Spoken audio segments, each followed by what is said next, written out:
Hello and welcome to this session of Free from the Yoke. This is a low fantasy, Slavic mythology, Slavic history inspired game. It comes from UFO Press. It is built on the Legacy Life Among the Ruins game, which is a generational PBTA game. And I've actually got on our blog, and I'll put it in our show notes, a guide to Legacy if people are interested in what's out for it and how it plays and all of that kind of thing.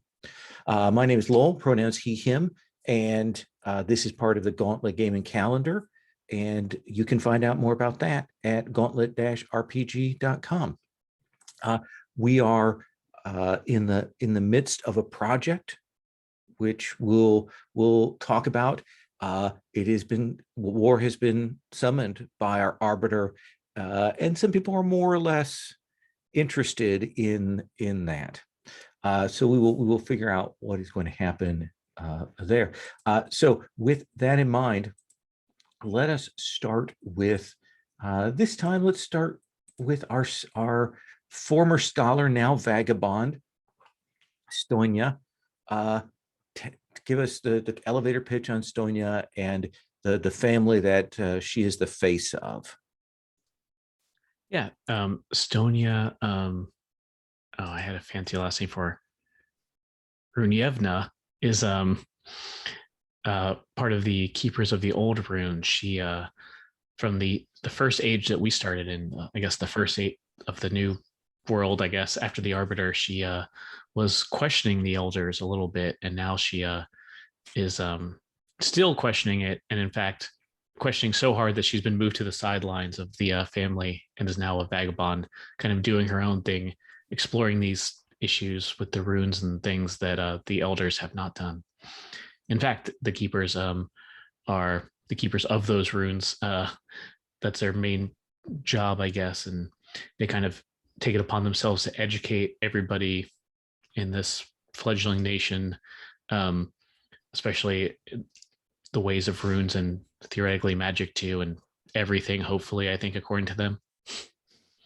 And you are still chasing some legends about the runes right now in your role as the outsider, correct? Yeah. I think there was like possibly a sea rune that was going possibly amiss. Some speaking about that. Certainly, there are several runes that are out there. More activity from people in the Red Forest. There's lots of things. Okay, then let us swing back around to a Carevold. Hello, my name is Sam. I use he and him pronouns, and today I am playing as Carevold, who also uses he and him pronouns.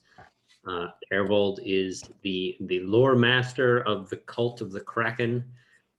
Carevold is one of the shipwrights, one of the kind of the quote unquote nobility of this seafaring nation. The nobility are those who sacrifice the life of the sea to live on land and build the ships. And so Carevold has been traveling inland to try and scrounge up some work for the other captains and to establish our place as a power in this war, fairly unsuccessfully so far.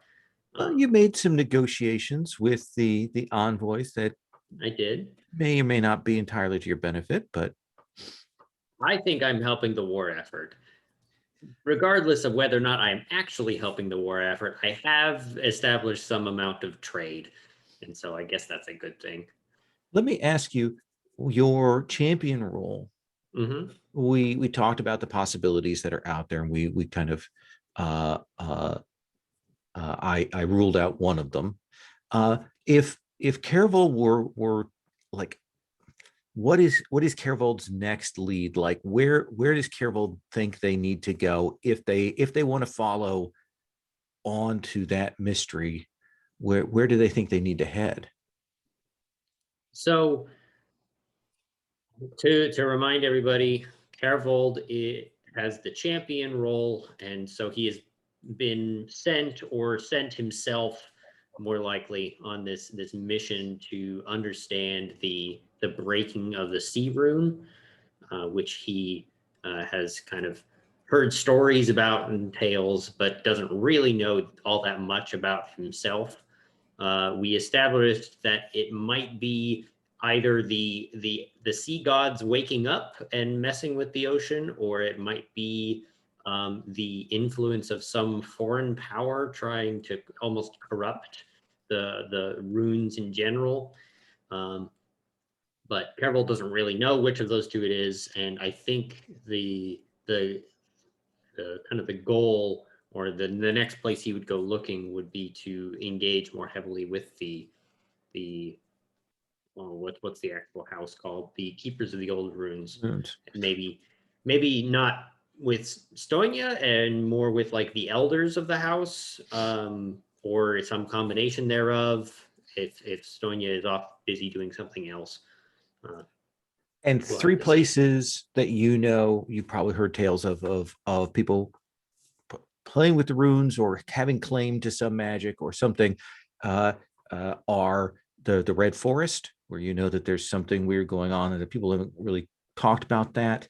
The Kraken's Feast Hall, so they claim rights to the same name that you do. And also you have heard that there is effectively a sorcerer amongst the Kingdom of Drago, that there was someone who manipulated things during that attack. Mm-hmm. I thought we established that it was not the influence of a mundane sorcerer or something. So yeah, you're suggesting that this is somewhere that I could go to learn more about this? These are three places. You're fairly certain it is not simply a mortal man who has done this, but you're pretty sure that one of those other two things, either foreign influence in some way or the gods awakening, that is, you're pretty sure it's one of those two. Okay. Ziv, let us come to you. Yes, I'm Ryan, he, him, and I'm playing Ambassador Ziv, they, them, ambassador for the envoys of the Umot Alliance, which is a coalition of nations off somewhere. I'm their representative here in this land, and have the the favor of the arbiter, and we've been nice, cooperative,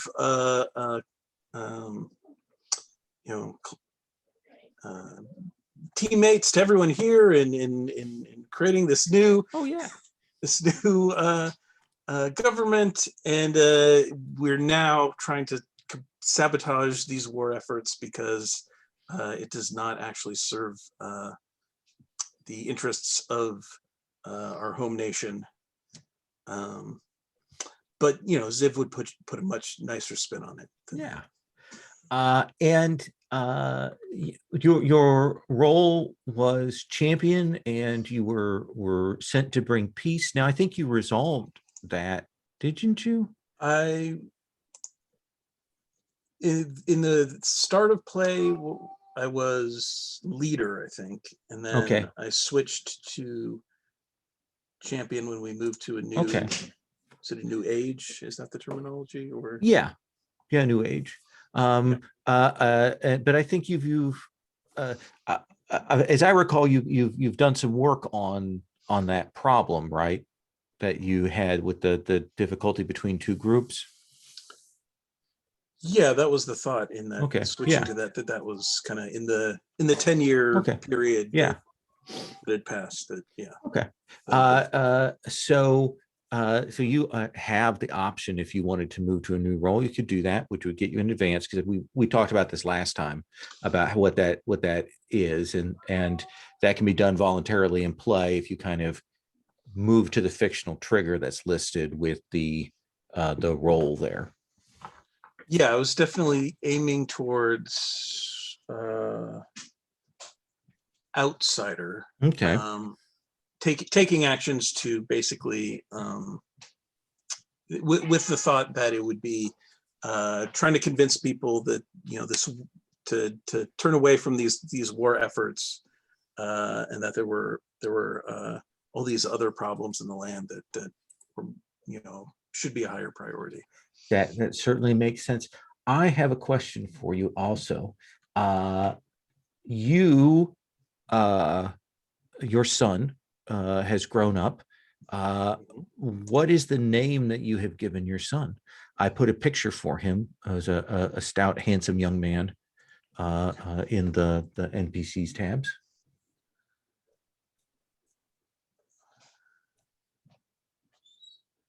Oh, okay.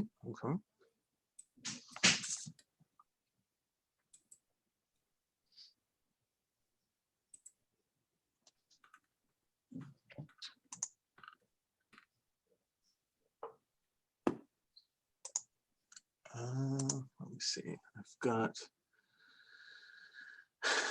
some emote names. Let me pick one. Oh, sure. Gnome.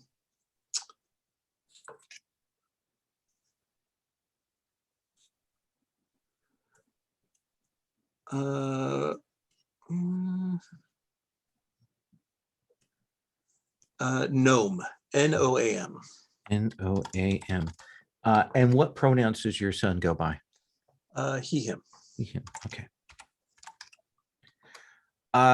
So what I want to do is I want to do kind of go around for once around for house moves. Do that. Maybe that'll help us get some positioning, kind of check in where the house is at, and then I'll check in where each of the characters are at. Maybe some paths will cross, or maybe we'll go to some character moves at that point. We will see. So, Stonia, in this new environment with this project on the table, what are the keepers of the old runes doing? Yeah, that's a great question. Are you taking those recruits that you gained, and or was that just to clear one of your needs? Do I get them now? I can't remember what were the picks that you did for that. Yeah. Okay. Yeah. I was like, I think I wrote myself a note. Yeah, I have. I'll get them when the Arbiter next holds court. Okay. So I don't All think right. I get them yet. Okay. But yeah, I will probably, just to spoiler alert, I'll probably take them for myself, not give them to the war effort. Gasp. Yeah, strange. So what is your house? You have taken care of one of the 4 needs that you have, though you have a good number of surpluses. Do you wish to do something with those, or you can also look at your house moves and see if there's anything you want to trigger from there? What is it that the keepers want to be doing? Yeah, I think especially since they've spent a few weeks or months kind of helping themselves, I want to look at what we need for this war effort. Let's see. Okay, yeah, I found it. Like, I think we wrote that down. So, let's see. So we're looking for recruits, leadership, morale, weaponry, scouts, spies, transport. Okay.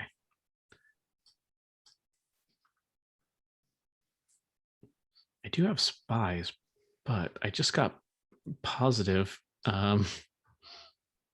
I don't know if I want to give those over. Oh, you know what? I kind of here's a good one. I'm looking at morale here. And I did kind of mention in some past move that they're pretty good with I don't want to say propaganda, but I mean propaganda. So maybe I'll maybe try a I don't know, like almost an education effort, like just giving free education to the masses about how great and important this war effort is. So sort of nationalist Chautauquas held in the South about the dangers of the southern nation. Yeah, I guess. Yep. The more I play the Keepers of the Old Ruins, the more I kind of hate them. Makes me love them more, kind of. Somehow. Yeah, that seems fair. And I think the way that this morale is given is this, as you say, this education. And the reason that you no longer have it as surplus is because I think there is grumbling amongst your people about, doesn't this seem a little mundane and temporal? Yeah. Oh, I like that. What does Stonia think of this when this begins to happen? Yeah, I think this is particularly why I liked it. I like it. I think Estonia is probably like leading that, maybe not charge, but the the criticism there of there are way more important things to do than this. Yeah, exactly how you said it. Just the temporal issues. Absolutely. So go ahead and erase morale, but you have put a tick towards the arbiter. If you weren't already in the most graceful favor from the arbiter, that would advance more. But certainly, your efforts are noticed. So we put another tick on progress for the project. And so, sorry, what do I erase then? Morale. You erase your gotcha. morale surplus. Oh wait, no, sorry, I don't have morale surplus yet. Oh, yeah, that was one of the needs for the war I was looking at. Okay, well then, sorry, then yeah. then I don't let's think I explained that properly. Oh no, that's okay. There's so much stuff. I never know what's going on. Yeah, I don't blame you.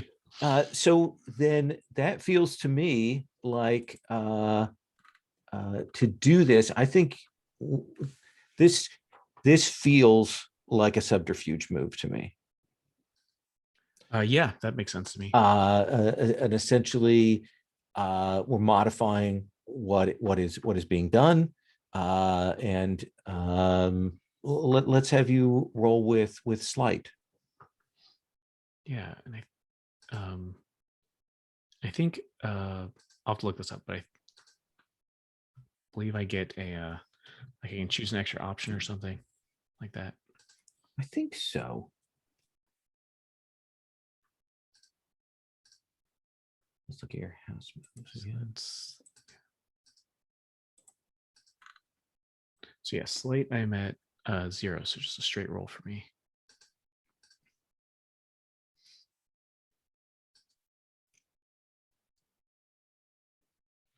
Oh, that's a 6. It's unfortunate. That is a 6. Now, with this, unfortunately, you can't aid in the get other people to aid you in this process. Mm-hmm. But I do have a question. Did you use that +1 forward that has been hanging in the air forever with you for your house move? We've had at least 2 sessions. I don't know if we've used it or not. What do you think? I'm pretty sure I did. I think I had a note, and I think I erased it and put this other tallman in. So I'm pretty sure I did. Okay. So tell me what goes wrong with this. Why it, rather than rallying people, breeds more dissension amongst your household and will give you a need morale. Oh, okay. I love that. I mean, I kind of want to bury Stonia here. Maybe she this criticism is maybe too harsh. Too many people are like, yeah, that is awful. And maybe it gets out beyond the keepers too, is the real problem. And everyone else is also questioning them too. Yeah. Which other house, including NPC houses or factions, maybe learns about this more than the others and gets influence over you?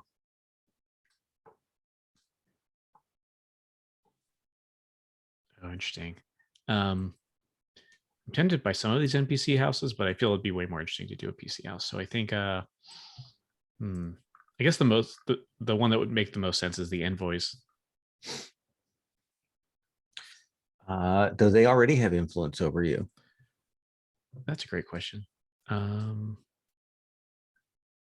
So they do. Yeah. Looks so like. either the Cult of the Kraken or the horse lords.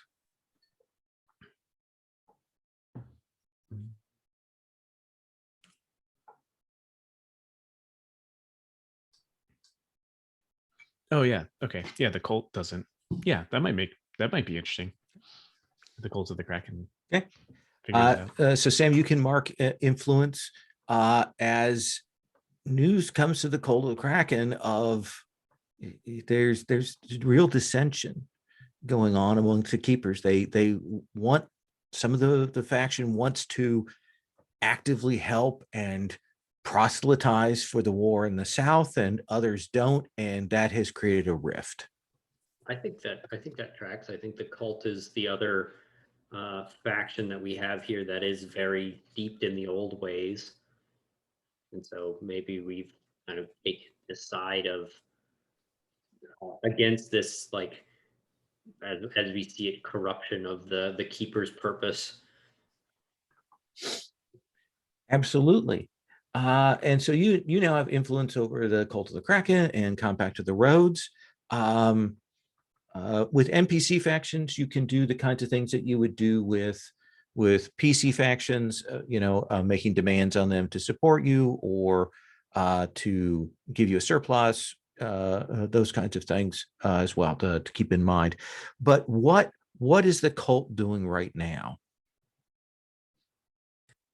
So I think that word has gotten back to the cult of this deal with the Ummote Alliance.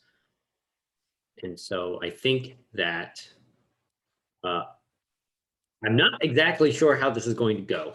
Sure. Because what the Cult of the Kraken is essentially going to do is we're going to sail our ships over to the Ummote Alliance, which I assume is a nearby-ish country. Yeah, those islands that are up there. Okay. So they're going to sail out there, pick up whatever forces they are lending to the war effort, and bring them back. And whether or not that ends up being we're actually bringing back people or we're just doing busy work and getting paid for it, I don't think the captains really care. The Arbiter probably cares. That makes sense. So I don't think this is necessarily resisting hardship. I think that if you are committing your action and your time to this, that you can get from Ummote itself, which is kind of a separate entity, a surplus coin. Yeah, I guess that's the question. Does the Ummote give a surplus coin or a surplus like recruits, which is what I was expecting to get? What do you think, Ziv, when they go to do this? Are there military forces waiting, or is it more goods to be transported that they're going to be paid for? I think you were picking up all this wood that we gathered from the luxury wood groves and took that to Ummote, and then they just paid you and I think are just offering you Kept the fleet busy, like any work to just keep you away for now. And okay. Happy to. Why don't we have the house, though? I think that maybe perhaps Read the Wind is a good move to maybe figure out what's going on here, or Okay. read what things. But you will get that surplus coin. All right, I will type coin. It's probably dispersed. Yeah. Between all the different captains that are all off doing their own things. roll plus reach. What is my reach? Reach is 1. Right. Now if I can find the It's on the tab, lines of go. bills. 2d6 plus 1.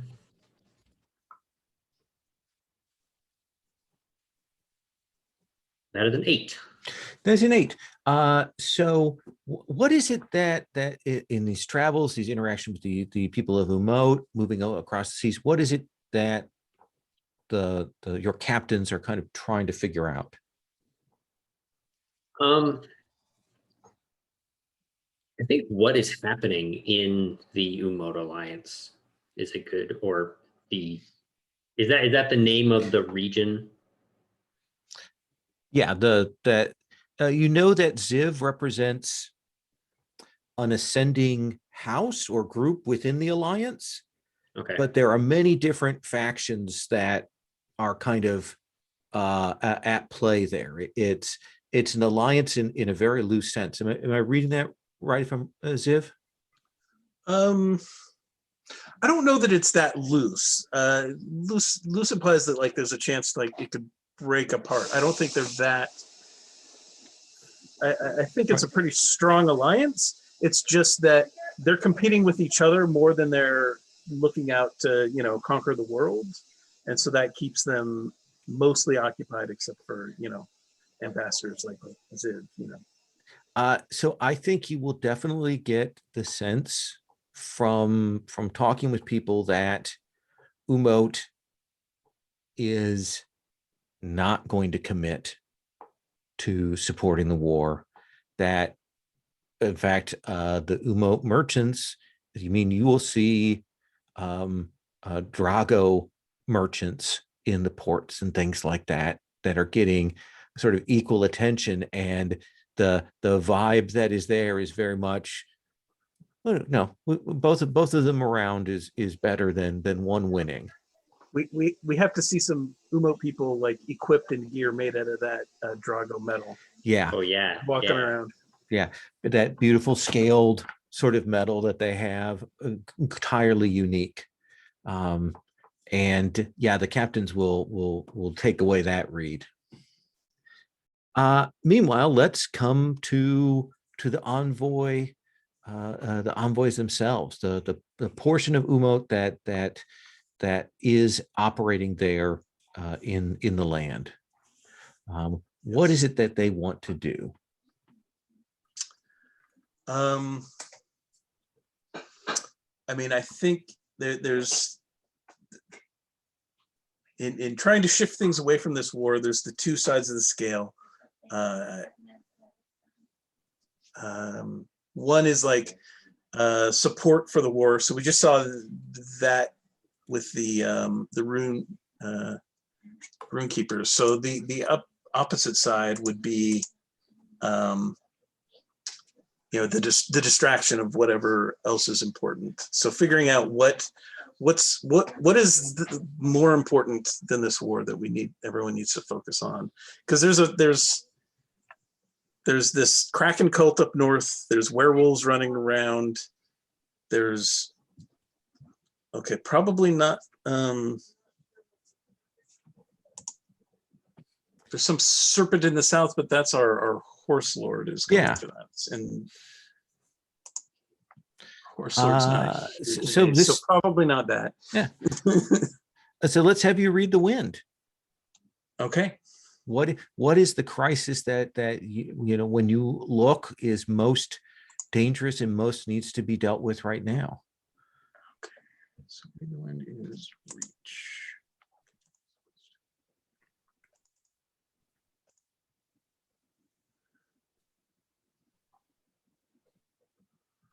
That's a 10. That is a 10. I think that you will realize that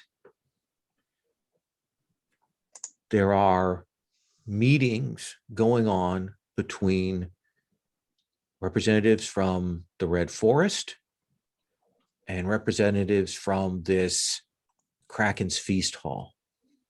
Mm-hmm.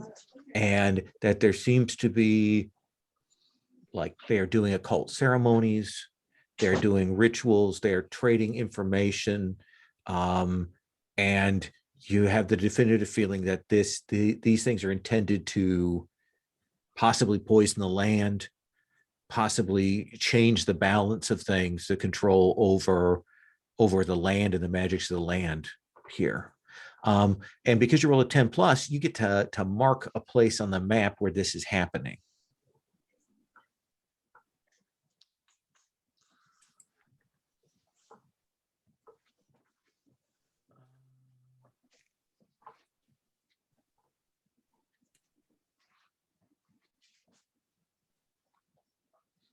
Well, I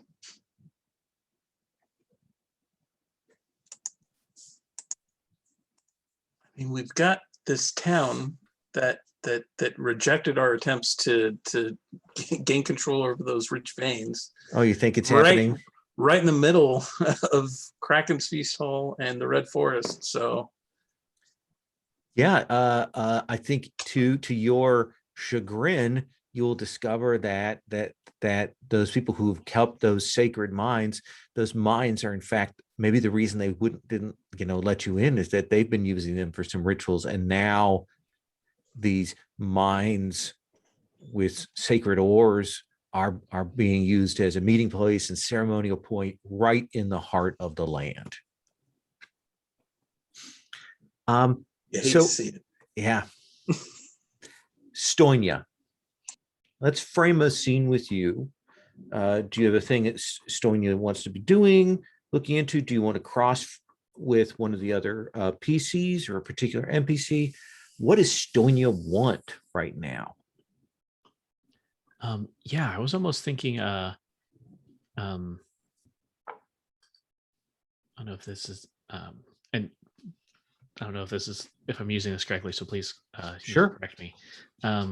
But could I do it like a zoom in with her on, like maybe with one of the elders or like a representative of the elder? Yeah, and this isn't necessarily a zoom in where we do a full scene and we have other characters. We can zoom in right now and play out. Is this a friendly elder, or what? To tell me what the scene is that we're going to do here. Yeah, so just to think out loud, because I was looking at the I have a need of attunement because of the changing runes, and they're not doing it, and also morale now, the new one, which are pretty similar. So I think I feel like the elders would kind of either, and I'm trying to figure out myself. So either task Stonia with do one of these, maybe either fix your morale problem that you caused or fix this attunement problem if you're going to complain about it so much. Yeah, or I think that Stonia has been called in, called onto the table. You know that there is friction amongst the council of the elders, and they're being called in, and the elder says, you need to keep your nose out of the politics of the house. You need to, as all good scholars do, remain within your field of study. You have ignored the fact that our house is suffering because of our disattunement, our loss of connection to some of these magical forces that is grown over this last decade. And you should look to that. Put off these other things. You're only causing problems.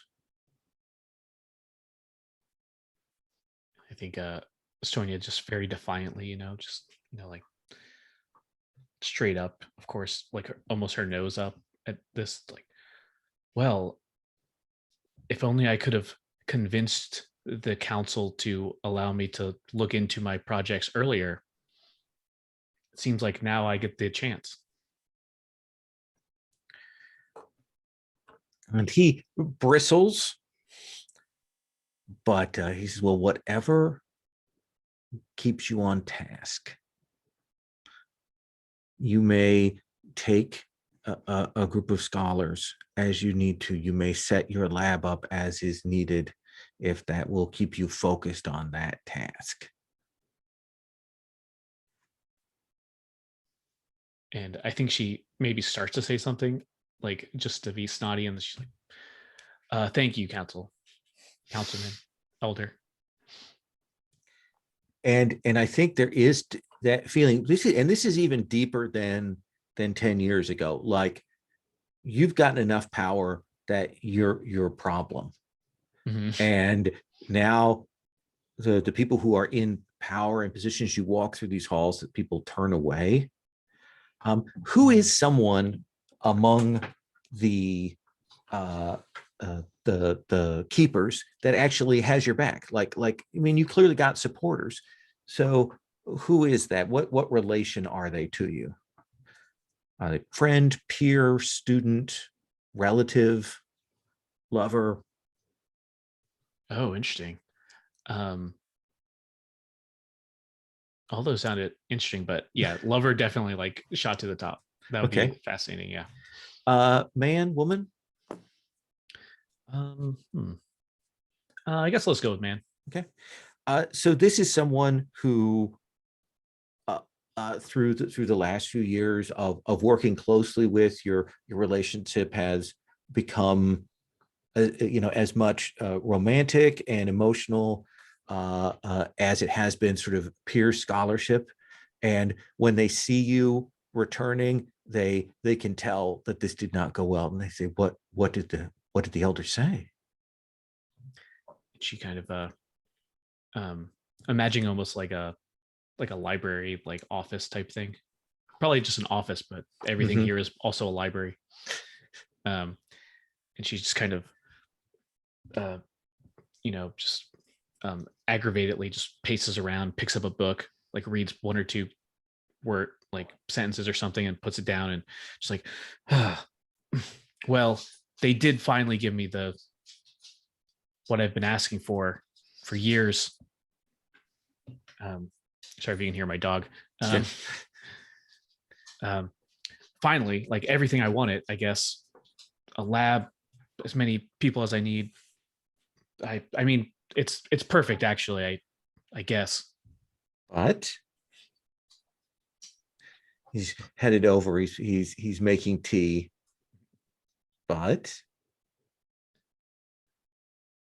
and she does like the ritual of like, just the aggravated habit of just reading one sentence and putting it down, and just the way they did it, just the tone of it. Just, I'm supposed to stay, I guess.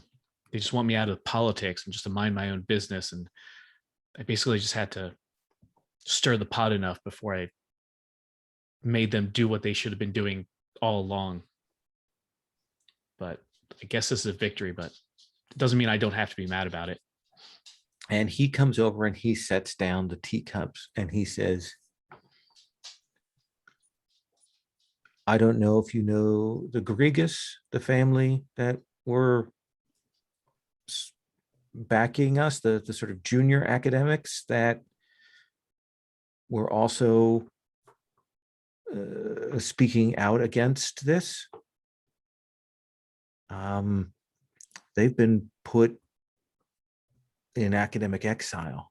They've been sent to the tombs to spend their research there. So I would consider yourself lucky. I mean, I don't mean that. I mean, but know that they are serious. Yeah, and I think when he says exile, she's like, what? And then when she says tomb, she might say under her breath, like, oh, well, those are fascinating. And then like, she's like, but well, they shouldn't be facing any kind of repercussions for things that I've had to do. And she kind of maybe tries to center herself. Maybe she takes this tea and like sips it a couple times. It's like, but no, you're right. I'm very lucky that they finally seen reason, even though I had to force them to. Come up with your prospectus, your requests, how much you need, and double it, maybe triple it. See how much they're willing to pay for your silence, and use that against them. And she kind of takes another sip, and she's like, well, now that I do have their ear, I guess, yeah, that's a good advice. I should use it. And that feels like scene. Yeah, I love that. Okay. Carevold, where do we find you? So if I remember correctly, Carevold was on his way up to, what did I call that little town? Bojadar's Light, which is the little kind of port city on the north coast that the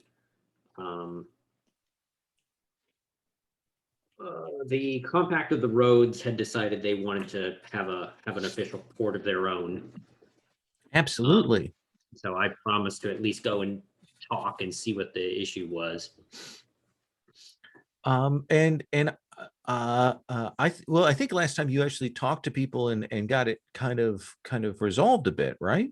I don't think we had actually gotten there. I don't. Okay. I think the role had just like gotten me on the road with some envoy of the Compact.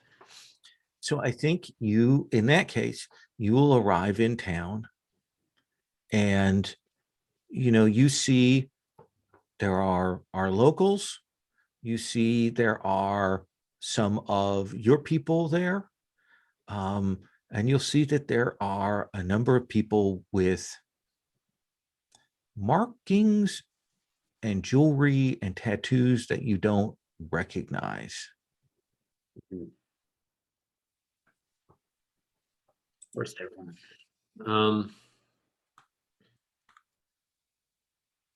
So if this is an old town, feels weird to say. There is usually a shipwright in town that basically acts as a mayor. And I think that's where I would immediately go, is to try and seek this person out. And do you think they are a local, or are they, like you, one of the cult of the Kraken who have settled on the land? I don't know if it's as much as like they've settled, but they because I think that the shipwrights are truly like locals, people who live on land full time, maybe never even set a foot on a boat, but they are part of the society and fulfill a different role. So I think the answer is both. Okay, yeah. And I think you will be surprised to see how young the shipwright here is that greets you. And their name is Tinus, and they know your name. You have a certain amount of legend, and they say, my father would have been honored for you to come to visit, to call on us, but he passed some months ago. It's unfortunate, Miss All Willard, but these things happen. May he rest. They do happen. The way you say this makes me feel that this was not some failing of age or sickness. It's something happened. There have been newcomers that have been arriving over the last couple of years. They have brought themselves in to the fold. One of them is a keeper of blessings. He has some of the marks and totems of uncreated fire, but we don't have a proper church here. So I could not say, but he has rallied many people. My father did not care for it.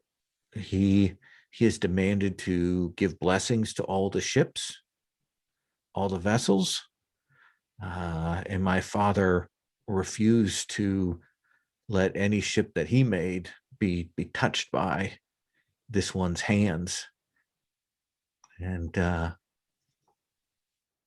like a handful of others, my father drowned.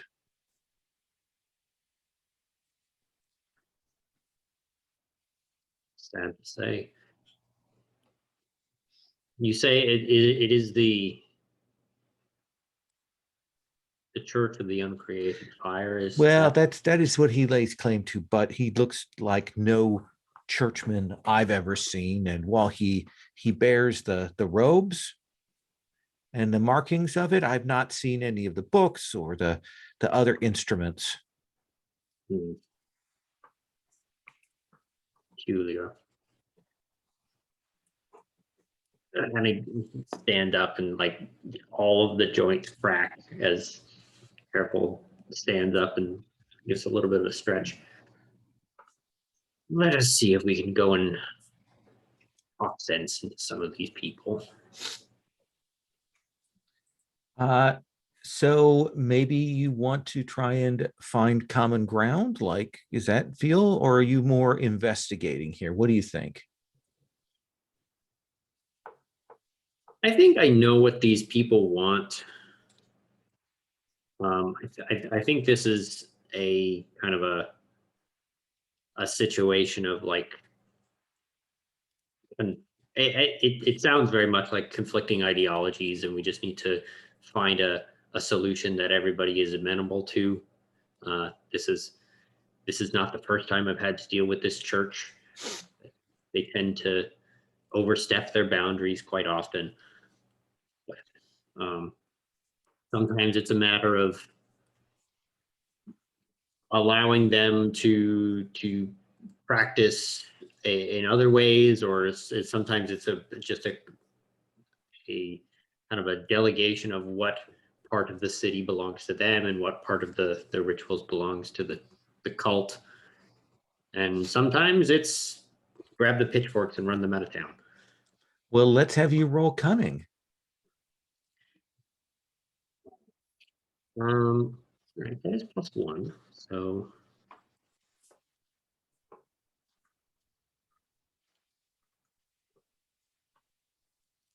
and that is a 10. That is a 10. So let's see. So I think you go to, do you think you speak to this churchman, or do you think you speak to some of the other elders in the town? Who are you targeting with this sort of request to come in line? I think this is like, I know that I'm not going to get through to the zealot. I'm going to get through to the second and third levels, who are the people that actually can like do something about it. And if I get enough of those people to all agree on a course of action, then they won't have a choice but to go along with it. Then I think when you speak with the one of these other elders, they listen to you. They listen to wanting to have better connections to the merchants and to follow the old codes and things like that. And they listen and they say, we'll do this, but you need to send some people, and you need to get this group out. This churchman and his followers. some of us suspect that he comes not from the church, but from the feast hall. And we're not soldiers. We're built to defend the town, but the kind of bloody-minded things that need to be done here are more in your skill set. Understood. Tell you what, we'll do you one better. The Compact of the Roads has decided that they would like to do more trade with this city.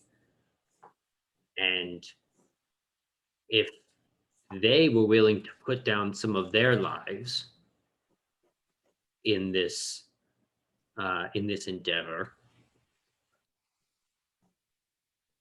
have this other group sacrifice themselves to protect your city from this rabble rouser, would you be willing to do some trade? It would bring coin into the city. We wouldn't have to sacrifice any Kraken lives in this escapade. So long as you vouch for them, then I think that is the end result is equal to us. I do not see these compact people settling here. I believe this is an attempt to further their trade. And I know they've been given title over the town, but for what that's worth. There are not that many of them. They are wealthy, but they are not numerous. So. All right. If you vouch for them, then we will do this. And if they send swords in the night, then that will be fine with us. I nod. And I'm going to cut there. Ziv, let's come and check in with you for a character moment, for a character scene. Where do we find you? Is there something particular you want to do? Do you want to cross paths with an NPC or a particular PC? What do you think? I have lots of thoughts. Let me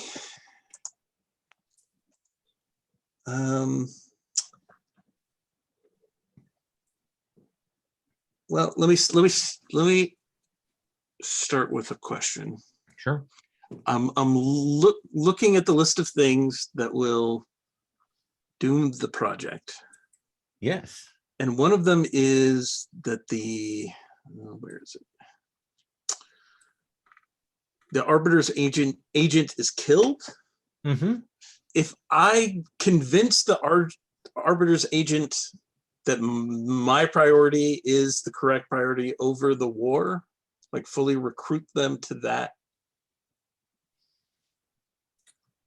Interesting. Would that be the equivalent? I think that would be. Okay. What?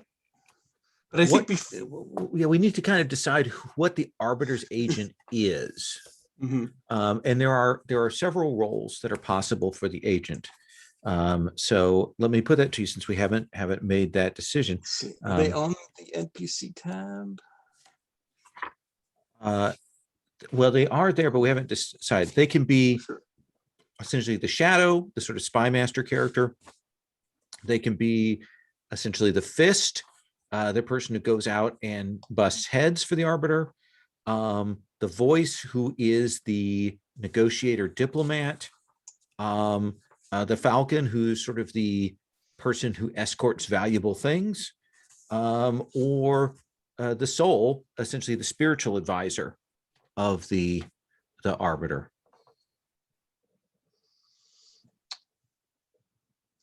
I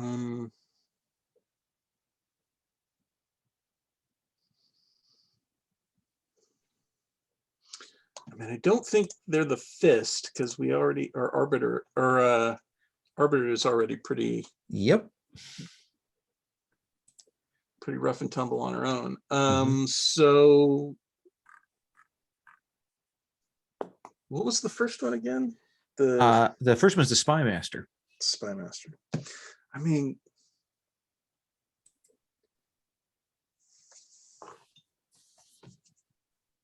Spy Master, the voice, or the spiritual, like any of those sound really good, actually. Well, you've narrowed it down.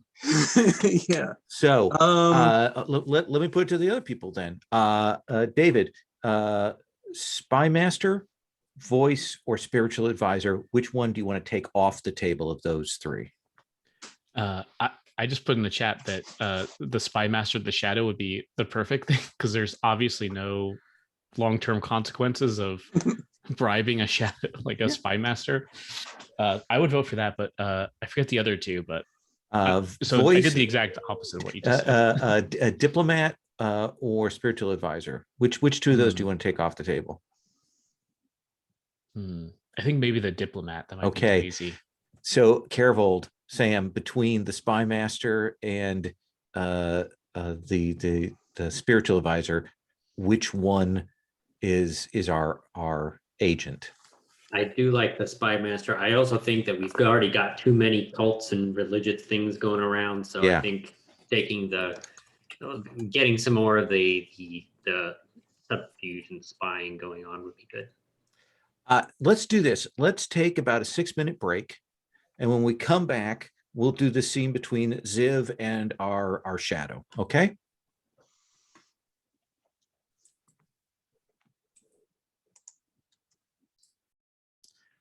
So I imagine, Ziv, that to call on the Arbiter Shadow Dia Azarova requires going someplace settled.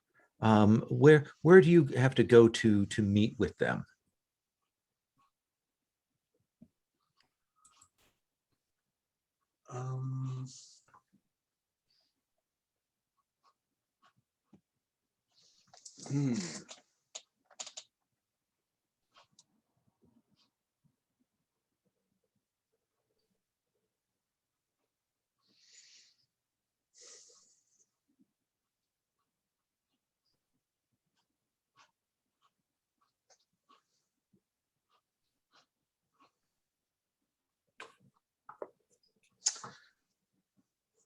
Gosh.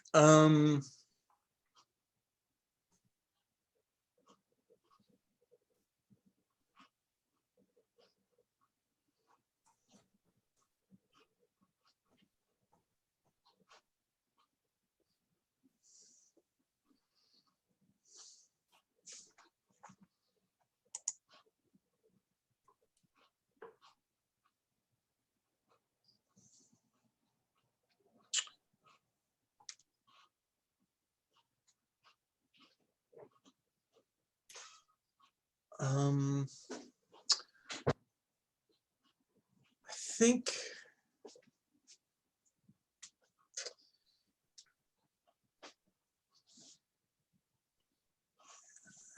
think he has like an office in the back of, it's like a business. It's like a courier business. Okay. It's a place where, the place where the messengers and the people that carry things, and probably out of First Throne, just because it is where there's the crossroads of things, and you go in, and he is a perfume merchant. That is his thing, scents and unguents and balms and all of that kind of thing is his cover. And he was the Arbiter's assassin during the war, and has settled into a more domesticated sort of thing. You've met him probably a couple of times, and he greets you, and Ziv, it has been far too long since you called on Gia. Come and sit. Gia is happy to see you. well, you tend to avoid attention most of the time these days. Attention, yes. Visits, no. Gifts, no. Letters. These things, these are all things that Gia likes. Then I apologize for my absence. It is nothing. Gia hears much news and word about you out in the world. So it's like you're here.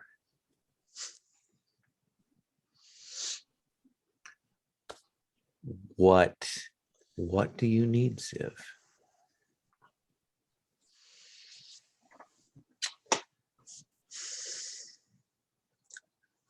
I am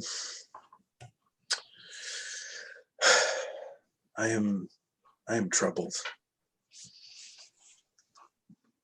I hear a fraction of the news that you hear, I'm sure, but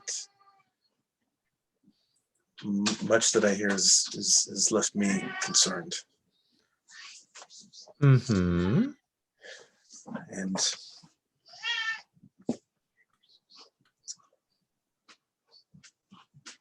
I needed to speak to someone who's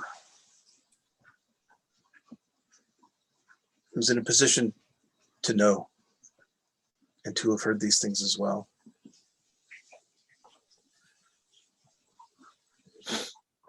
Well, Gia is the person for that. What do you want to know? What is your agenda, Ziv?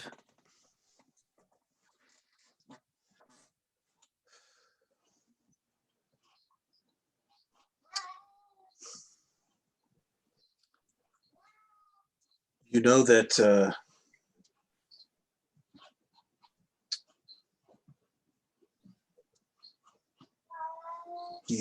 don't know which group from the Red Forest joined us. I'm trying to remember the names. There was Vermilion, Crimson, and Scarlet, and I So think it's Crimson joint. Okay, so the envoys took in the Crimson people.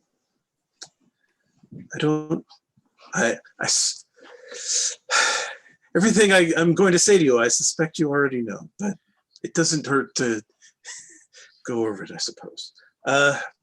We've had to ward our houses against a darkness that we believe followed the Crimson people out of the Red Forest. that I did not know.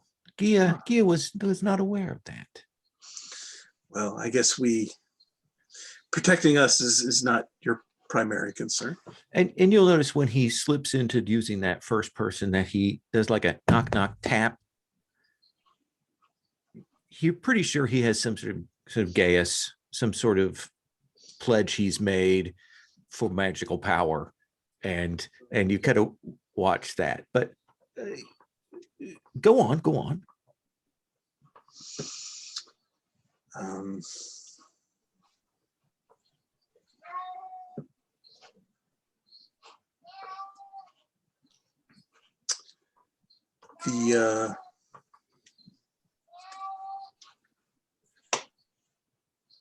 The Scarlet people,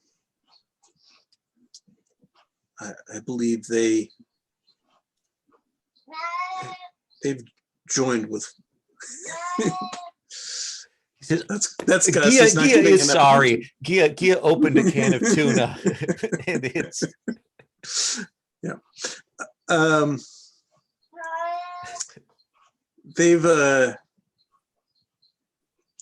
They've joined with whatever drove the Crimson people away.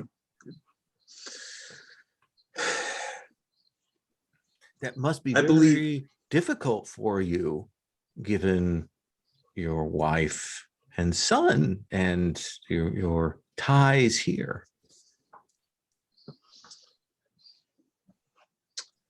I believe it's worse than that. Mm-hmm.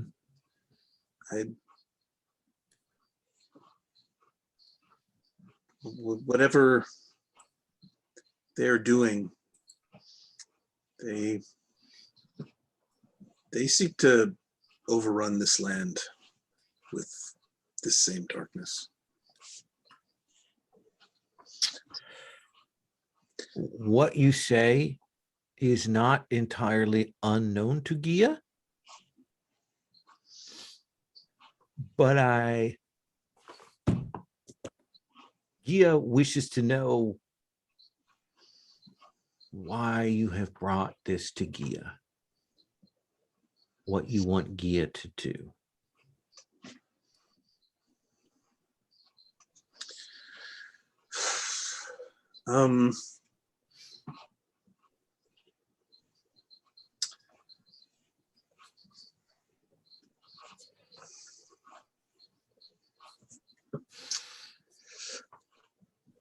Okay. I mean, there's more information that Ziv has.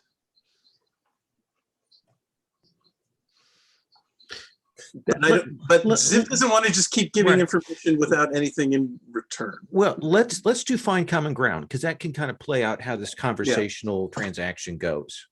So let's have you roll cunning. Okay. Ziv also really wished he'd had more time to like really spy on this guy and get more of an advantage in this, but you never have enough time to do everything you want. Okay. I think, oh, what is it? Character was plus cunning. I think that's +2. Yes.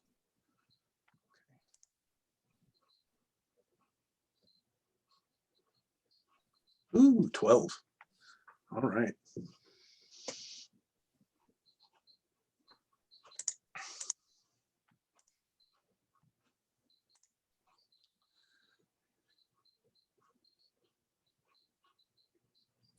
So let me say that on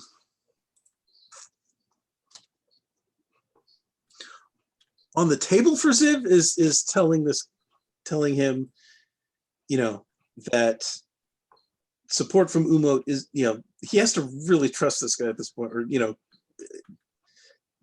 telling him that the envoys support this land, but Umot doesn't necessarily going to throw support behind this war, or at least that's too far. What would Ziv say? Ziv would say that Umot has looked into the claims that the Kingdom of Drago is making, that these lands were, you know, ancestrally theirs, and, you know, oh, that evil empire, they you know, pushed that border, you know, and, you know, why is what is this, the nation? How do we refer to like the current? The land. The land. Okay. So, you know, why is the land, you know, shedding blood for the empires, to defend the empire's conquest and stuff. That's I don't think Ziv is going to out and out say that, like, oh yeah, like Umot is on the side of Drago, but it's going to say like. So what you are saying to me, to Gia,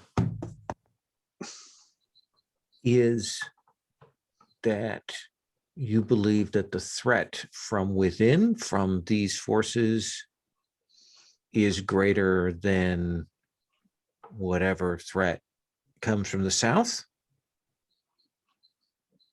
Yes.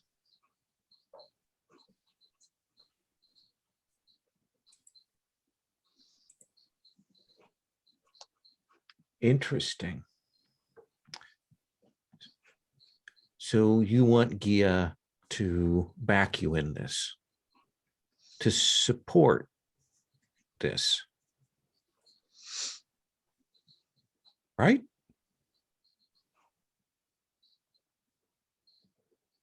Yes. Gia will do this. I have only one condition, but Gia will do this. You have a son. Yes. Gia has no heirs. Gia has no wife.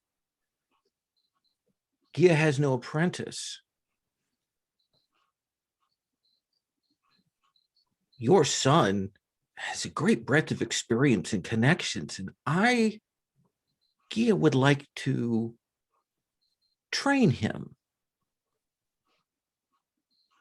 Certainly, you could use someone with keen skills, the kinds of skills that Gia has accumulated over many years. You send your son to Gia. I will foster and train him.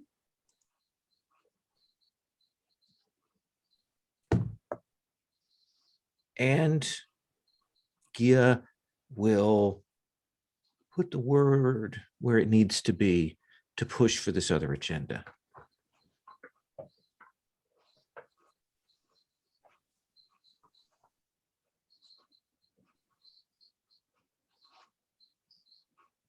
Do we have an agreement? I will speak to my son. How very progressive of you.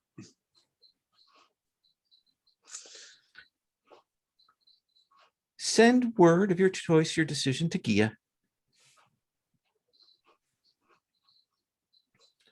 And he says, oh, and I cannot let you leave without at least allowing me to put together a set of gifts and such for your wife and your sister and your family.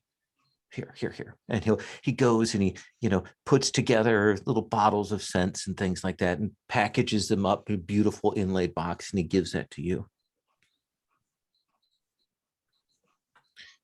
Be seeing you.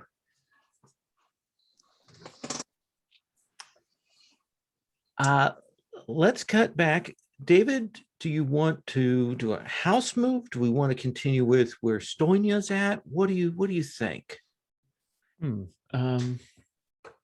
Yeah. I'll also point out that at any point, if anybody's like, hey, maybe we should do a holding court, you can also push for that if you want to.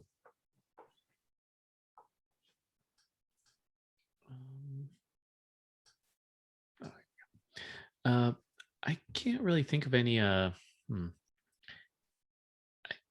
if we want to keeping, or if we want to stay on the house level, I could try to get rid of some of these needs, although like I'm fine with I think Stonia's next plan is to try to find Curvold about kind of the rune, Then the ocean rune. let's do that scene.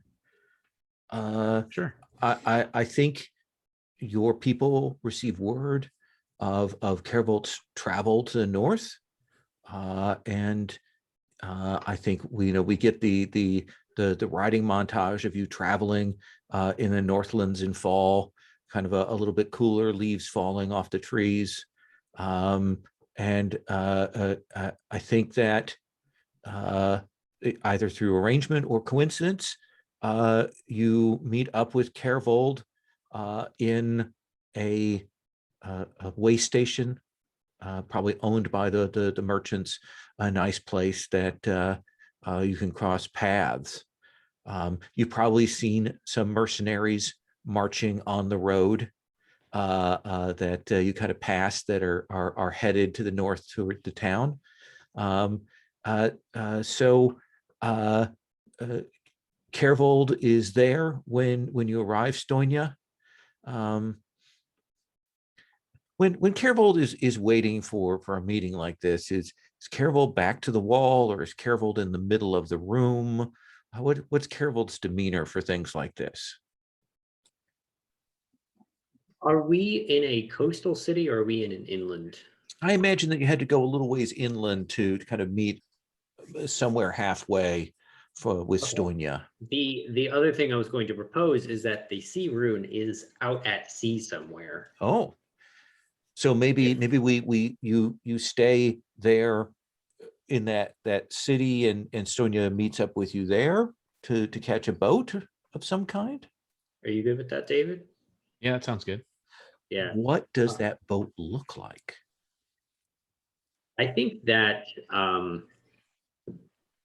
if we're You caught me off guard because I had a whole thing for the inn plan.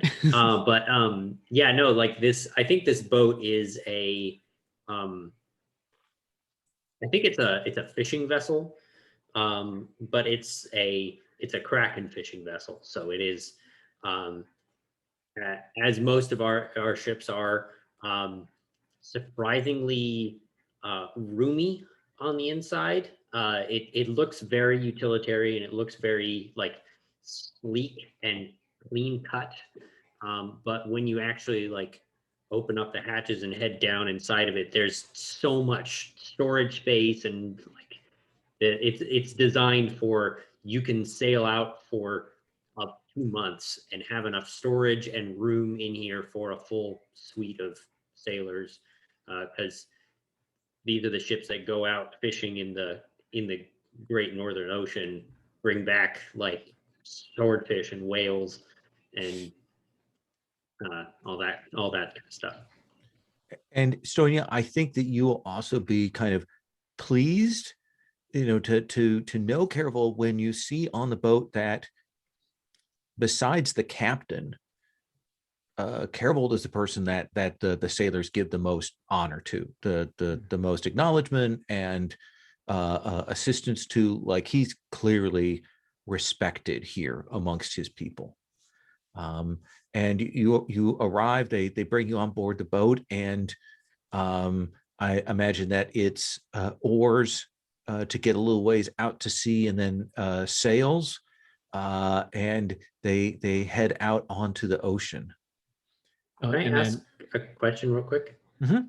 I think it would be very fun if one of these Compact of the Roads boats was docked like nearby, and I just want to see the contrast of that. What if they're I imagine it's much more a kind of a sloop, almost like how the Turks for a long time kept the sort of almost trireme kind of real basic look there in the Mediterranean, very, very cargo aimed. It's old style, like they haven't made any revolutions in ship design. They've gone for the basics. They don't have access to the kind of craftsmen that you do. So you see a lot more people who look a lot less adept with the rigging and with the moving of things around on the boats themselves. Yeah. And then if I'm not mistaken, Caravel, we kind of established that Stonia and Caravel had kind of, they served on the ship and kind of had like a playful, like fake antagonistic relationship, right? Yeah, I don't know if it had been on a ship, but we maybe during your travels you either trained with me or oh, that's came right, to because me. you usually aren't on a ship, right? You're No, a builder, normally right? I'm a shipwriter Perfect. in some port. All that was just so she could give this line once she sees you of she might have like a assistants or something too on here, like other keepers to help her, but she says do you have a title actually? Is it like captain or shipwright? Shipwright. She's like, oh, shipwright, Carvold, I heard you needed an elder keeper, but unfortunately for you, I'm the only one who would put up with you. And she kind of has like her traveling bag and kind of marches over to the ship. I don't know. It seems like got quite a few who are willing to put up with me. Looks back at the 4 or 5 other. Is your lover one of the people that have come along, or did he stay back in this lab that you've put together? Oh, I didn't think that, but that would actually be pretty interesting. I'd be fine with that. He is perhaps a little panicked. He is, well, Stonia has traveled. This is a scholar who has not traveled and is kind of shocked at all of this. Oh yeah, right at the beginning of the break, I found a cool name for him too, but now Oh. I already forgot it. But I put it down in the NPC. Kresimir. That was cool. Yeah, I love that idea that he's also here. Um, and oh, so she says, well, it's I don't know if you know, but becoming a keeper has a lot of homework, so this is some extra credit. I never understood you. Turns away, but you can tell that he's happy to see you. And I kind of look around. So which of one of you has the map? I was told one of you has a map. There'll be some discussion, and they'll pull out what maps they have and hand them to Stonia. There's clearly an academic hierarchy that goes on here. And she kind of just shakes her head and she's like, that was one of the worst questions you could ask a student. All they do is make maps. You know what I mean. We need. Yeah, and then she shifts through them and she's like, probably this one. And I take it very like roughly, and I'm imagining one of the scholars like, I have. It's like take their probably life's work and just kind of like ruffle it out, hand it to the captain. Good. All right, I'll be below deck. Make yourselves at home. Turns away, walks off. Mm-hmm. Of that, and she kind of I think she's been sailing before, probably in her life, so she's not very uncomfortable, but I'm sure all of the other people she brought with her are like, I hate this is awful. Surely half of them are seasick already, just docked. They're like, I'm already sick. Yeah. Oh, I think you're muted, Lowell. So do you think you have a place that you're directing them to go to? Does this feel like maybe a read the wind or unearth forgotten lore? I'm wondering, are the runes like, is it common knowledge, or at least common academic knowledge where they are, or are these like hidden mysterious relics type things that we're gonna have to like, there's rumors that it's in this general area and we have to go searching for it? The latter, I think. Yeah. Okay. I almost think to add maybe to this, like the runes, some people can, if they're trained correctly, or maybe if they're tied to the land well enough, can kind of see the runes when they're like the best example of one of the runes around. Mm-hmm. I guess I'm just doing D&D like elemental plane kind of things. Okay. But like, if there's an example of like the most water ever, like if you're trained well enough, you can see like the water rune perhaps. So she's like, all right, we have to go to the place where the sea is the most to see. So, which is where? Who knows? Well, I would like you to roll Unearth Forgotten Lore. Yeah, that sounds great. That is rolled with lore.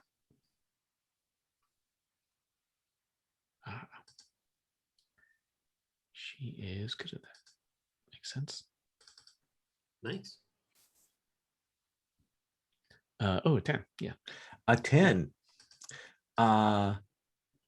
So don't forget that you have additional questions that you can ask from your discerns. No, that's Carvold has that. I'm sorry, I was thinking of another one. Carvold has a big bonus on this thing. So I'm going to tell you where you think you need to go based on your reading to this.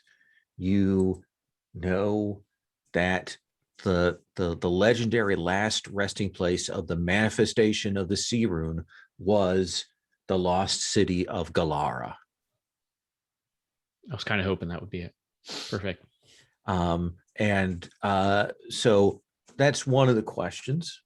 What is the other question that you want to ask with Unearth Forgotten Lore?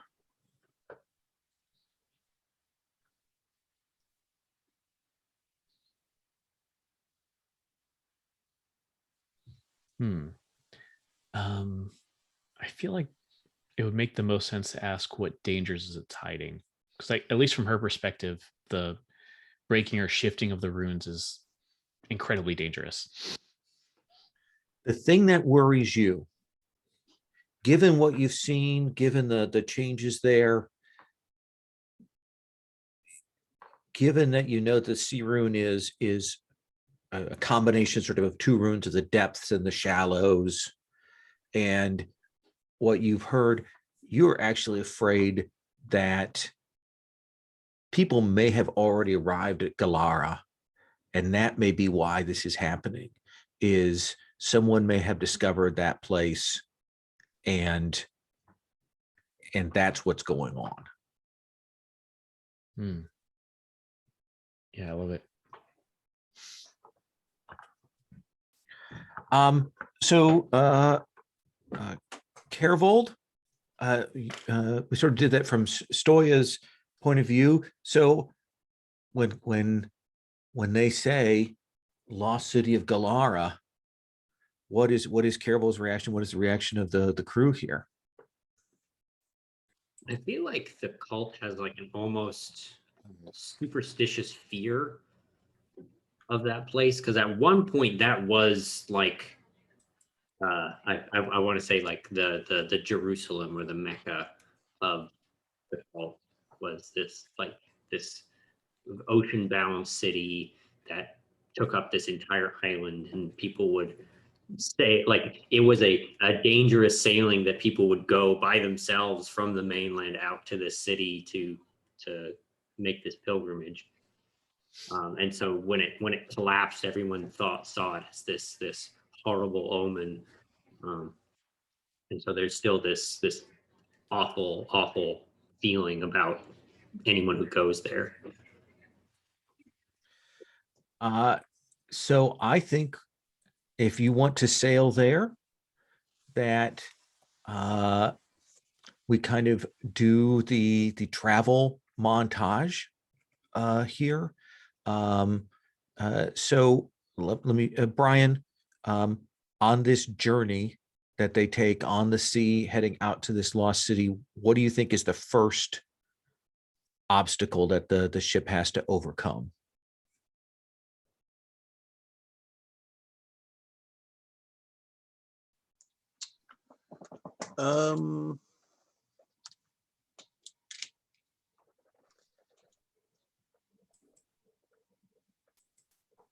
Maybe it's just navigation is just fully overcast, and like there's just no way to even the fog and the strangeness. Like when you get into the fog, there's that sort of that video game thing where the mirror images are kind of reflected in the fog and going along, and things are off.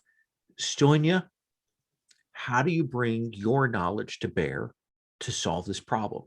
This is not a role thing, it's a narrative thing. Yeah. Oh, okay. Interestingly, maybe she has this book that she specifically brought, and maybe she opens up, and because we're at sea, kind of the pages are already kind of wrinkling, and I think it's from like the like perhaps some like Cult of the Kraken related, maybe like a prototype of them or like their ancestors, like, but like, third party, like one of their ancestors wrote it down, and then this other society wrote it down, this other society wrote it down from that. So sort of like, oh, what an interesting holy relic, but it's like not really, because it's passed through different things, but maybe kind of new to all these cultists of the Kraken that are on here. But it's like, oh, did you know that a millennia ago, what is it?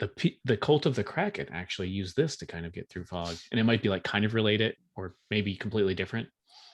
Certain kinds of colored lights on the lanterns or techniques and things like that. You'll bring that out, and everyone looks at you when Stonia brings out this book with these wild suggestions, and they're like, should we do that?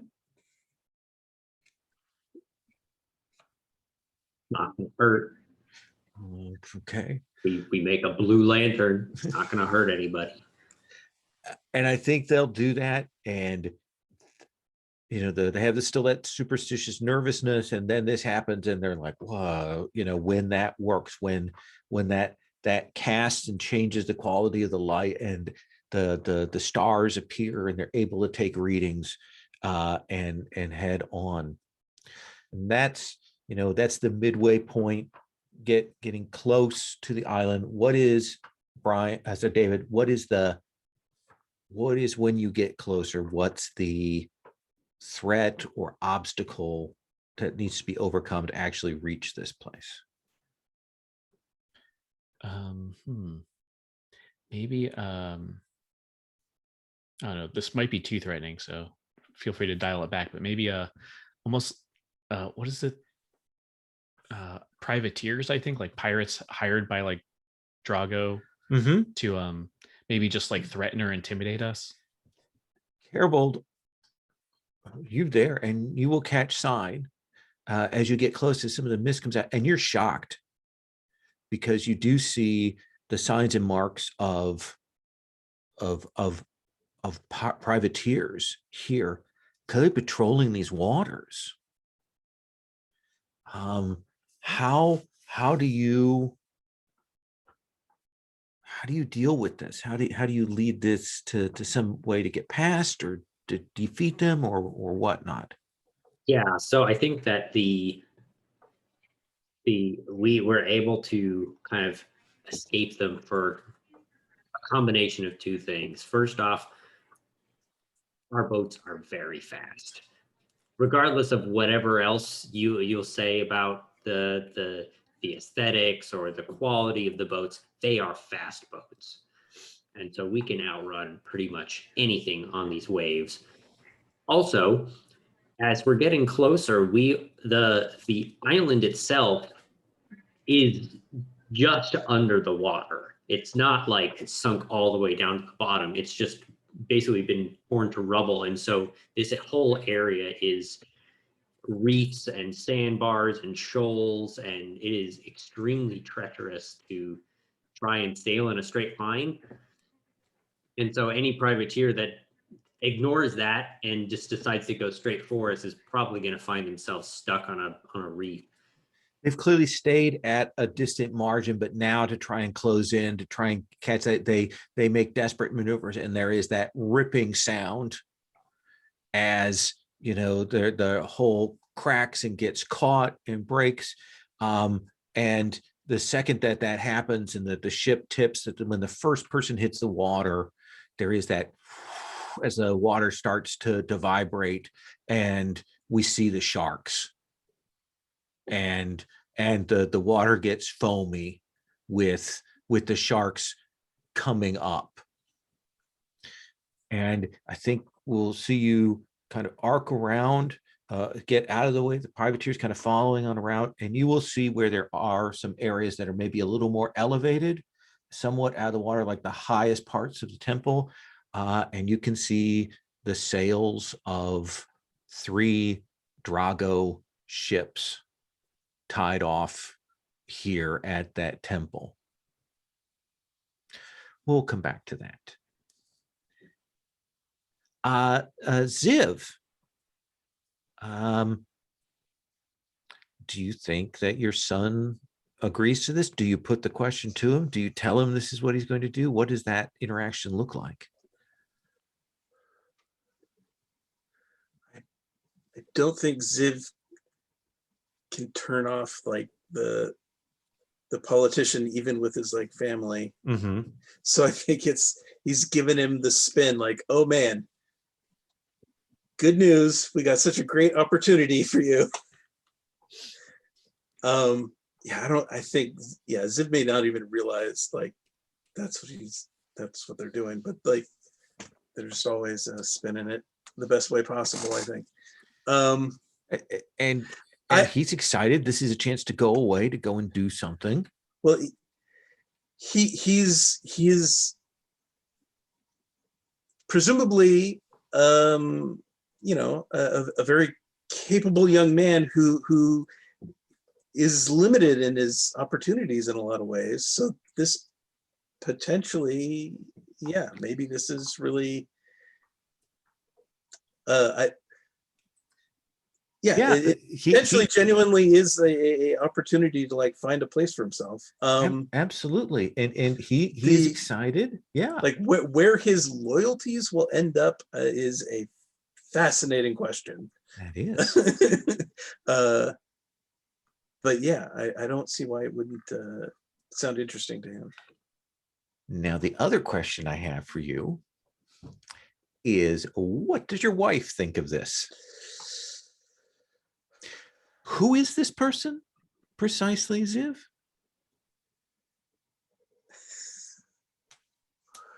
Right. So okay.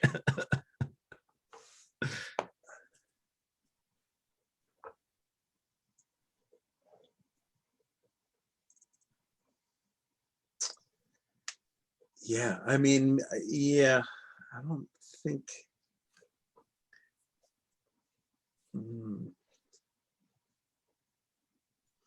I can't imagine Ziv can just tell her, oh yeah, someone very, in the inner circle of the Arbiter and a great perfume merchant, and she's like, eh.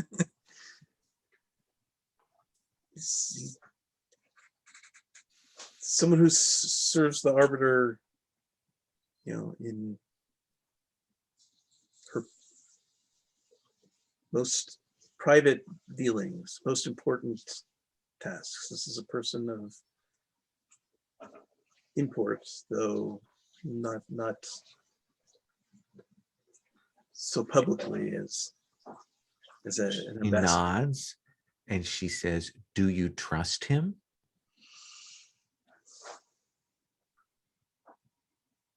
If you say yes, and if you trust him with the life of your son, then that will calm my worries.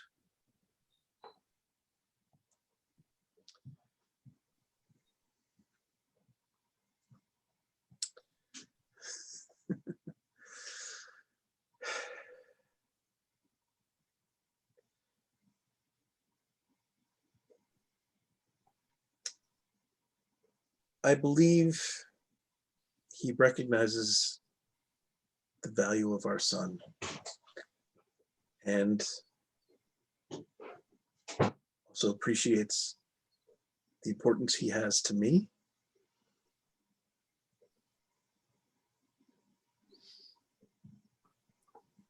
Is that a yes, you trust him?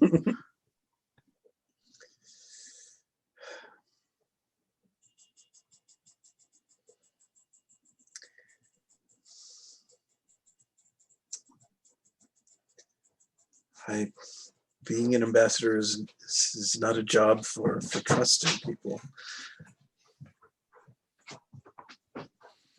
I believe he offers a genuine opportunity for our son to find a place for himself. She doesn't ask anymore, but you didn't say yes. You didn't say you trusted him. And I think that will be a shadow that will fall on the two of you for quite some time. Does that seem fair? I'm going to put my trust in our son. She's seen her son do dumbass things, so she rolls her eyes at that. But I do think that you will, when you send him on, within a few weeks, you will start to hear people talking about the fact of, this war in the South. This might not be this. There are dangers, this cult, these magical things, whereas we have to settle affairs inside the land and bring the magics of the land back into full control before we prosecute the war. I heard the whole reason this war is even happening is because of these dark rituals that they're doing, is bringing these calamities on us. Absolutely. That this is job one, and I will put another tick on the doom clock. And we should have put another tick from the opposing forces getting support from another power that we did earlier. So we've actually got 3 ticks on the doom. But yeah, it's What was the other one? Is that earlier on, there was something where you like if the opposing forces, the people that are kind of not entirely aligned to the war side, get support Right. or get backing, that increases the doom track by 1. was that something I did? Because I get a trust point for it but I don't. What was it that? Here's the thing: I made a note on that, and right now I can't. Is that a roundabout the fact that the Umod Alliance is not giving support, not throwing that's their right. Well, support actually, behind? that the Umod Alliance is actually doing trade with Drago. Is that what that is? Yeah. So I don't think that's a direct result to give you a trust, but it does put another tick on the doom track. Okay. And should I change my role now? Yeah. Is that okay? I'm going to do that now. Change your role, and when you do that, you can take a new move from your playbook, or you can, I think, raise one of your stats. So those are your choices with that. Let's do this. Let's take 5, and when we come back, let's zoom in to the island, shall we?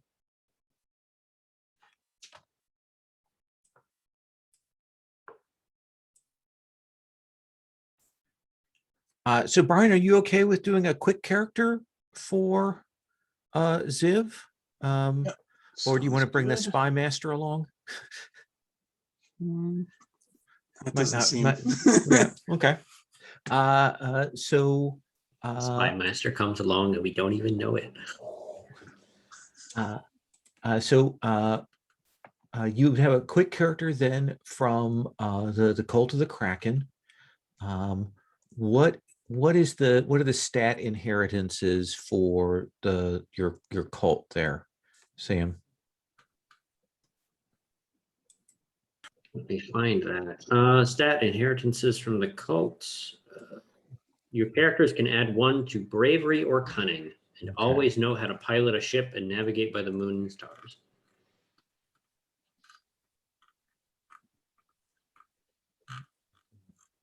Quick characters are in. In addition, they may find common ground with the beasts of the rivers and oceans if they take a flesh wound in the process. Ooh, okay.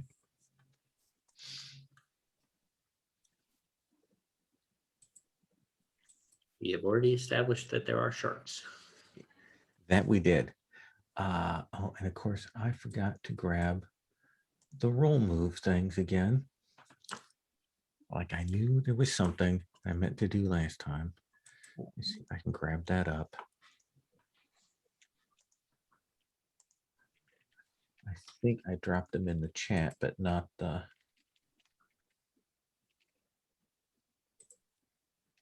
I remember you put them in here somewhere. Where did you? Yeah. They are at the very bottom of the saga page. Because that makes so much sense. Okay, there we go. Thank you for finding that.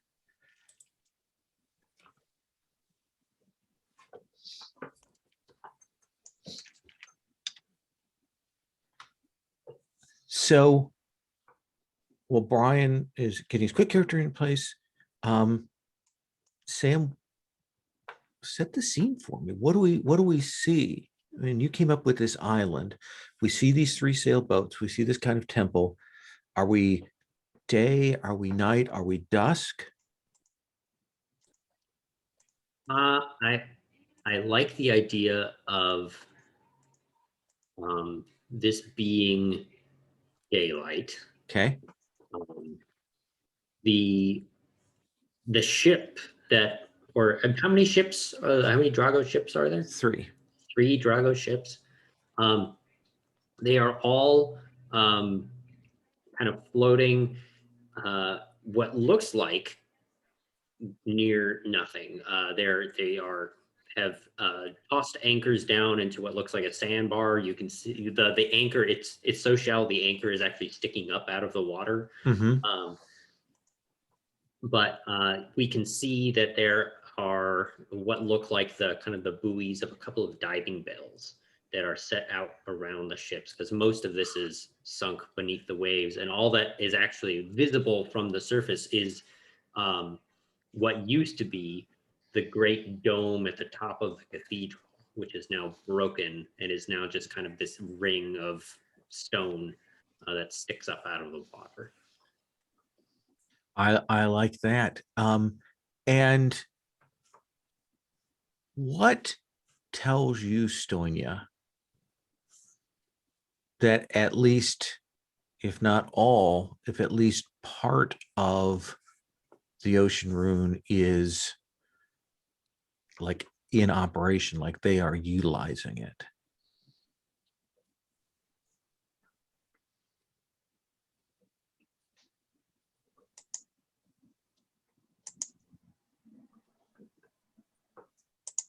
I mean, I think I'm gonna go unsubtle here. Maybe it's trying to think of which would be cooler. I think either like the ocean around it is either like peaked, almost like a cylinder or pyramid, or the opposite, like cratered. Oh, how about this? How about from where you're at, you can actually see that there is a whirlpool in that dome with what's clearly a column that goes down in. I love that. Yeah. There's definitely like steam and spray coming out of the dome. Awesome. Ziv, do you want to tell us about your quick character? I don't have a name yet.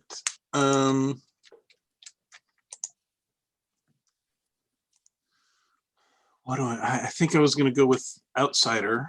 Okay.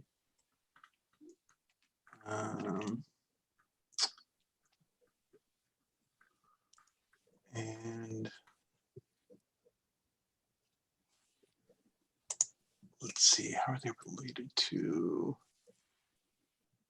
Gold?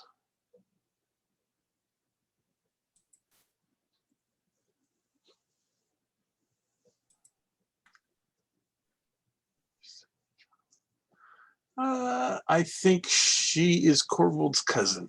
Okay. So one of the sailors on this vessel, and we'll stop for a minute here because we, Sam, what is the provisioning for your house? You have some, so you have the fleet, you have the vote there, and then what else do we know you have? You asked me a question, and my first thought was, "Oh, I need to make up stuff." No, you're asking me a question from my character sheet. Our assets are a fleet that is numerous and swift. We have ancestral axes, which are these heirloom brutal weapons, and we have subtle, hardy sea-skin outfits. Excellent. Now you have 2 surpluses. So you'd get 2 picks from Purveyor and Provision. You can add a new piece of gear with a single tag. You can add a tag to a piece of gear that you have, or you can get as many copies of a weapon, outfit, or transport that will like to outfit everyone. So you could say, for example, use that one of those surpluses, tag it, and everybody has those axes. Yeah, I think it makes sense that everybody would, because I feel like this mission, as much as it is an explorative mission, we know that we're going into Drago waters, we're going near that, and so there was some expectation that we would meet with resistance, and so I think we're going to add a tag to the ship. Let me look at what the tags are. That you'll find those under gear. Yeah. I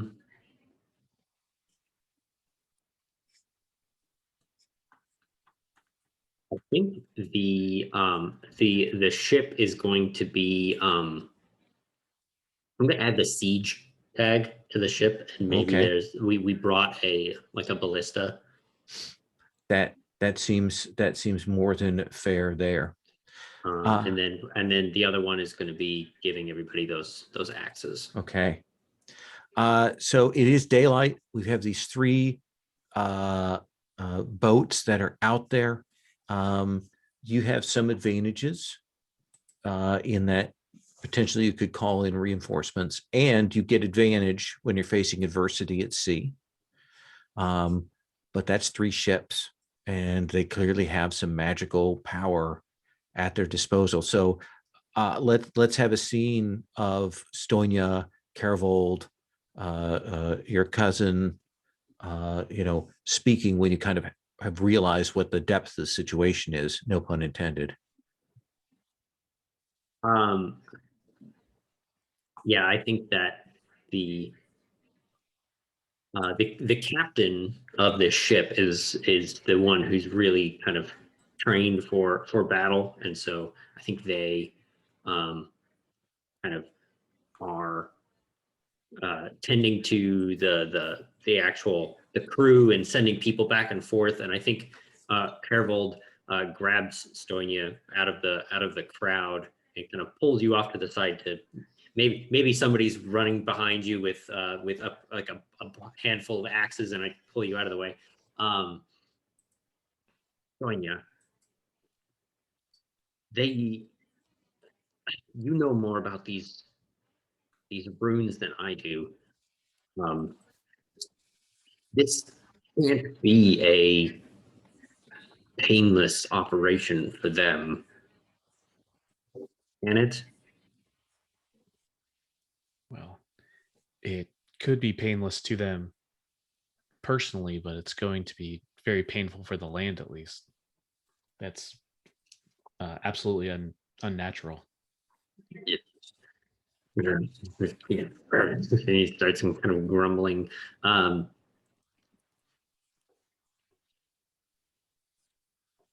Is there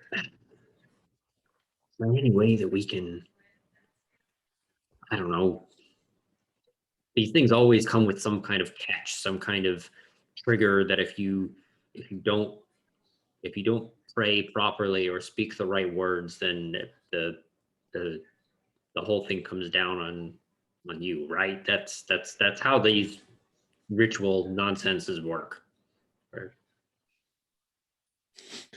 She's like, nonsense. Well, no.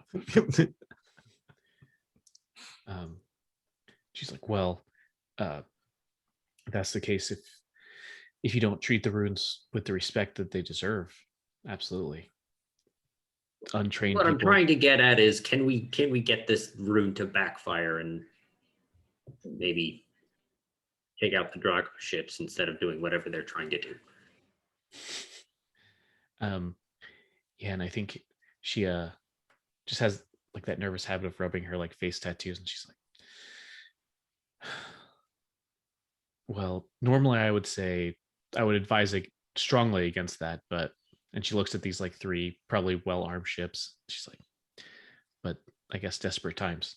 There'll be time for healing the rune after if that's the best option we have. And so I think that Tervold is going to start like grabbing like 1 or 2 other sailors, one of them being his cousin. I don't think he's going to grab any other scholars besides Stonia, because they are clearly not equipped for this.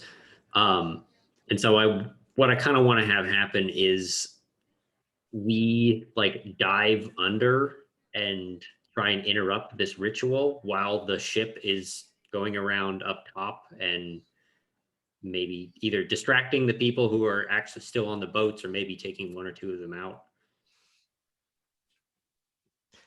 That's a wild plan. It will Very wild plan. require your ship to sail in close so that you can get, within a reasonable distance of this, and then engage these vessels potentially in a fight. Now, 2-on-1, that'd normally be maybe okay for you, but 3-on-1, that's going to be a real challenge. I don't think that they're planning on, like, I tell the captain, we're not trying to take out the ships. You're trying to distract the ships and keep them from sending, or keep them busy while we disrupt the ritual and hopefully blow the whole thing up. Say, you're crazy, Carovold, but if you say, looks at your cousin, you wish to go, you will back him up.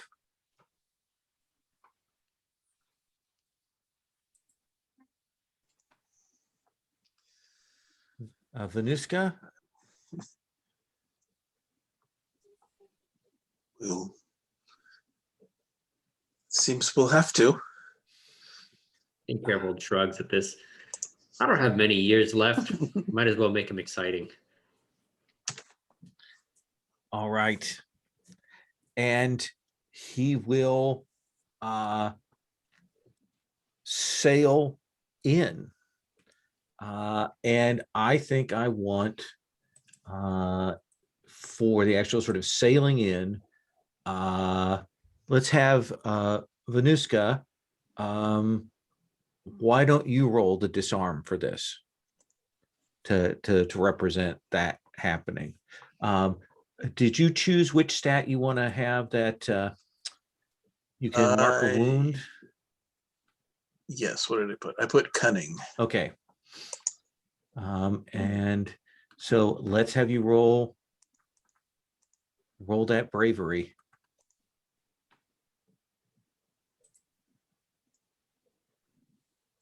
It's a 9. That's a 9.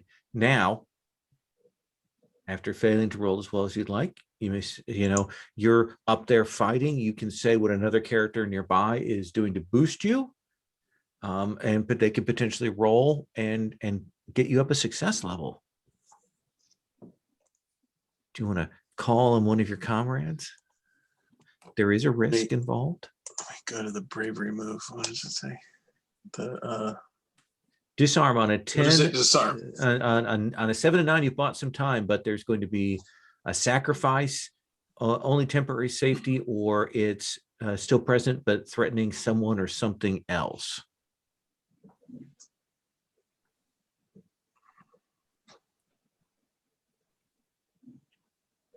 Which in this case, you all would be fine, but the boat might have some issues. Mm-hmm, mm-hmm.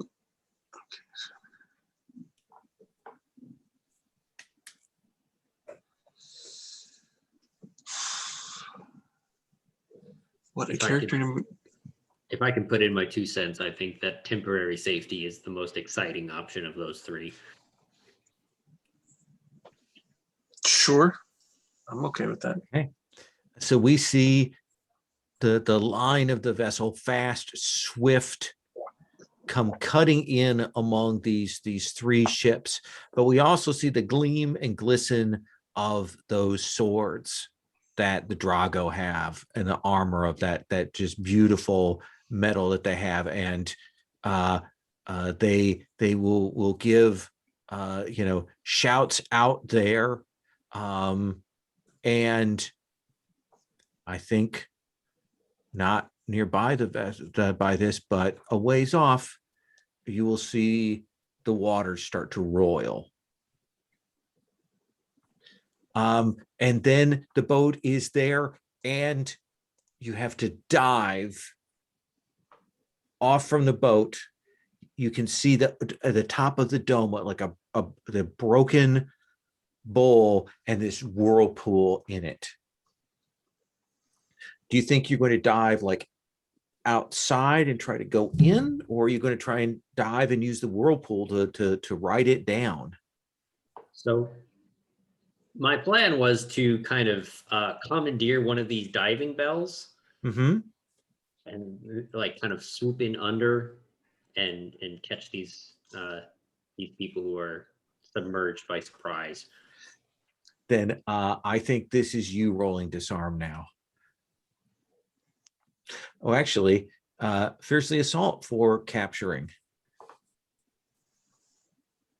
Here's the assault. That is plus might. That is -1. It's gonna go great.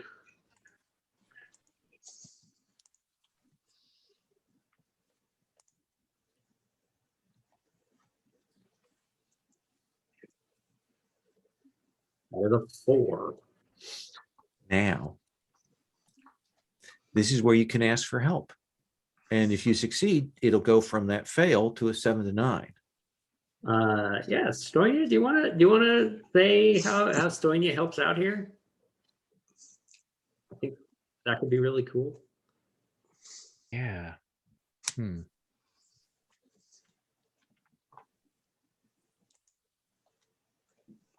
Let's see.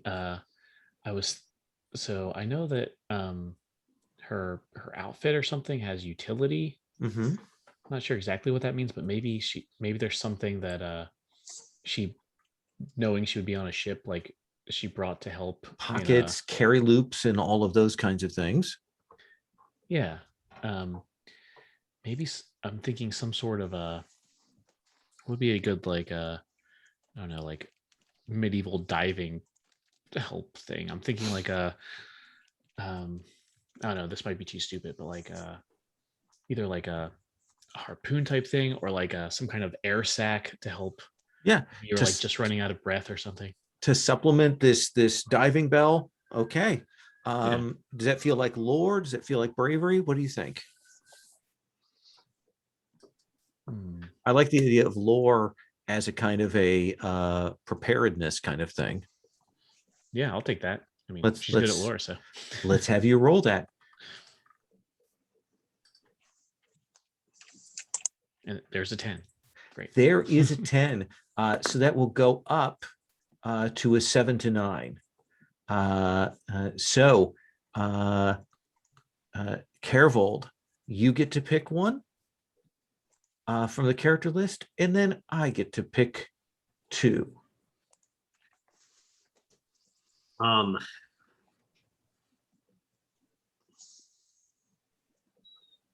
a hit, you've achieved your goal. They're wounded, bound, or fleeing. Okay, and then we also get to choose one of the things. All right. Yeah. So I think that I'm going to pick you. Learn something useful. Ask a question and getting a fleeting advantage. And so the question I'm going to ask is, what does this activation ritual look like, or what is the like? How was this diving bell that we've commandeered essential to that ritual, I guess? So I think there is that bit where you dive, you grab onto the diving bells, and then you have to essentially to go down to kind of force yourself into the current, and the thing begins to swirl around, and you get the briefest visions as this is kind of on almost on the side of the whirlpool as it's going down, and you can see down below, still wet but exposed to the open air, is the sort of a cathedral of this place, the ritual place, where you will see any number of these people there enacting things, and you can see that there are 2 runes sort of different shapes that look like they might interlock, and it looks like they are trying to keep those in balance with one another, and that seems to be the thing. Is it's almost like they're magnets. They clearly don't want them to get too close or too far apart. and they're balancing out, and you can see that one is clearly the ocean rune of the depths, and one is the ocean rune of the shallows. Though you're not entirely certain what that implies. And so from the GM list, I think that there is that moment as soon as you get hit by that current, that this diving bell, this thing you haven't really had that much experience with, just throws you around. And you're trying to figure out how to get it. And I think you will each take 2 wounds, 2 harm. If you have armor, that can reduce that. Armor is like, for example, gear that is hardy or tough has those tags. If not, it's 2 wounds. As this thing crashes to the ground and hits, in the middle of it, and it is a shock to these people when that happens. They had things for controlled descent that you bypassed, and at the same time as you kind of do that, you will hear a roar from up and above outside.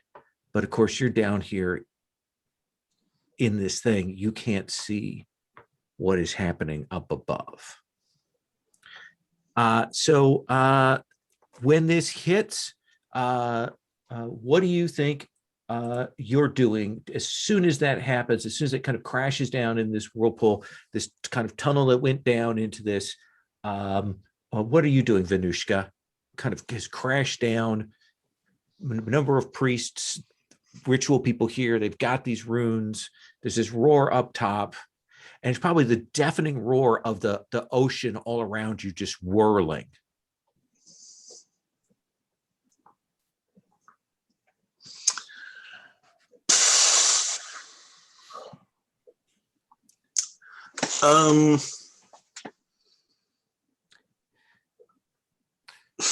You've certainly got an axe if you want to start neutralizing foes.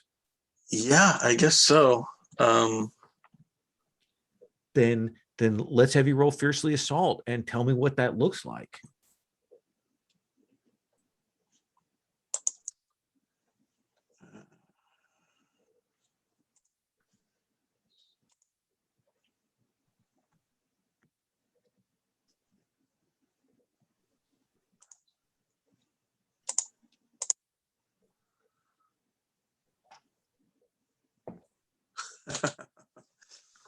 Doesn't look good. That's a 2. That is a 2. Now you could ask people to help, but keep in mind that that ties their fate to yours.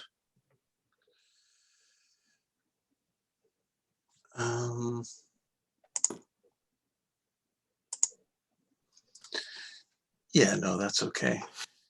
This is. Then I think that you get up and we see you slashing through. And you are, blood is spraying, of course, getting immediately washed into that whirlpool. There's a tide of that. And we can probably now, because that blood is spraying out, we probably see sharks swirling around in that.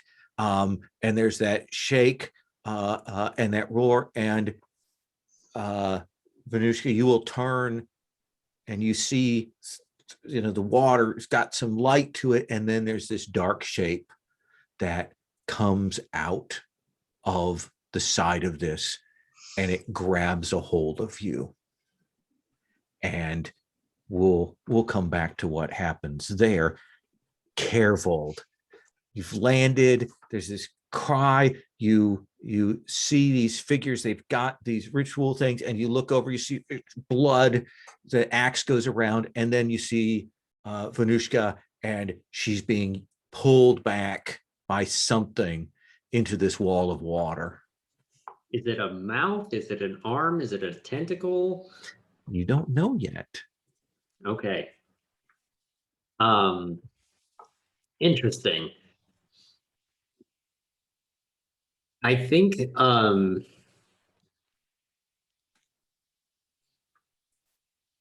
the first thing, like Caravold is more interested in the ritual than the people here. Sure.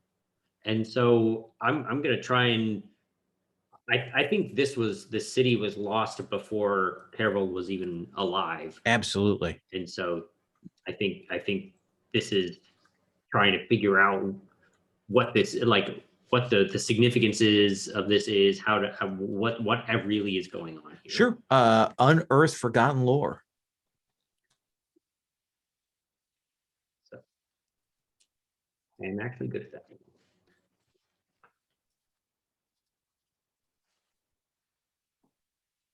That was a 12. I'm going to let you ask 2 questions here. What do you want to know here? I get 3 questions. Oh, you're going to ask 3 questions. Because I get my other thing. Yeah, you got some additional questions there too. Yeah.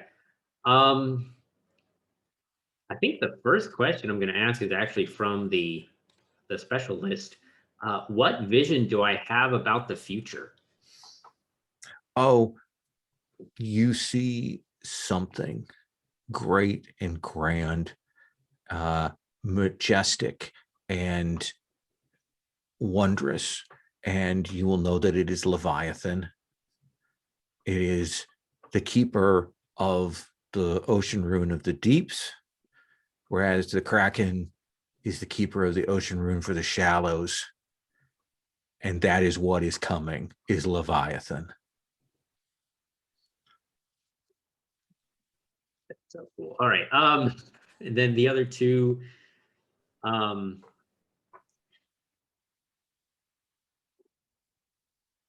so we are the cult of the Kraken. We are not the cult of the Leviathan. Whose ancestors are most tied to the Leviathan? That would be Drago. That's why they are here. That's why they have done that. The keepers of the Kraken hold. This is all them. I love that. And how can I draw on this for power? You need to seize a hold of one of the pieces and separate it ritually, or you need to grab a hold of both of those pieces and join it physically with all of the repercussions that will come from that. Okay. So what you gain fleeting advantage, and you feel free if you want to hand advantage off to somebody, you can also do that. So I'm going to assume that you pass some of this on to Stoinia, so that screamed out in the midst of this whirlwind of water around you. Yeah, I think it's just, can I play with the timing a little bit? Yeah, please. And say it's like I shout out to Stoinia, the Leviathan's here, and that's when it gets grabbed. Stoinia, careful of staying. There's still enemy forces arrayed here. There are these ritual things. The Leviathan has a hold of this woman that you fought and sailed with, and there's still the whole, like, when is that whirlpool going to just collapse? Yeah. What do you do? All right. Well, she did just get a heavy wound, so I have maybe a high concept idea, but maybe it's just because she got like a head trauma. But okay, absolutely. So I have this move as a vagabond, call for hospitality. Would this be the Leviathan's home? Oh, interesting.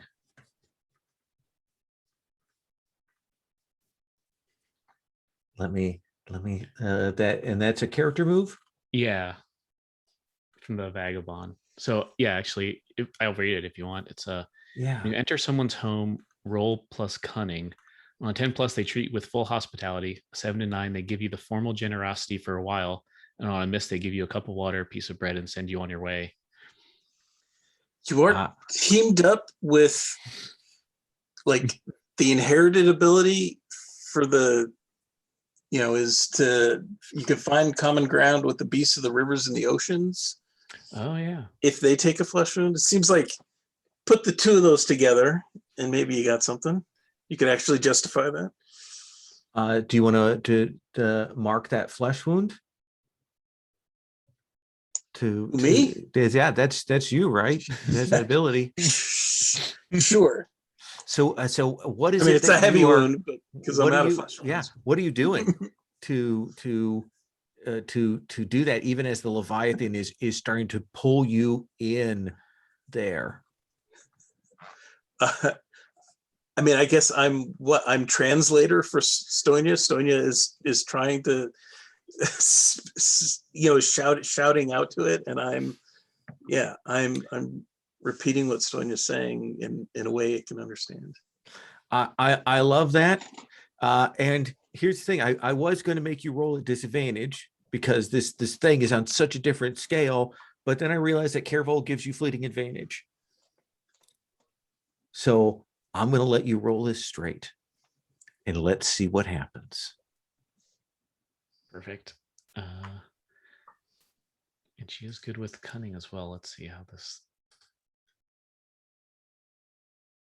Okay, yeah, 11. 11.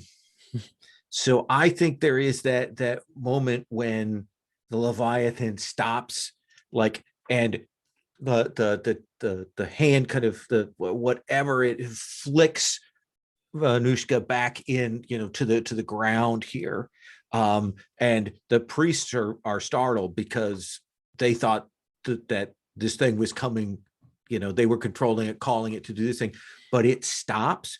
And I think the thing that Kervold, Vanushka, you will see is there's this blaze from Stonia of a rune, and you actually see an echo of the defense rune, which is one of the great runes that Stonia manifested before. And it's only recognizing you because you are a rune.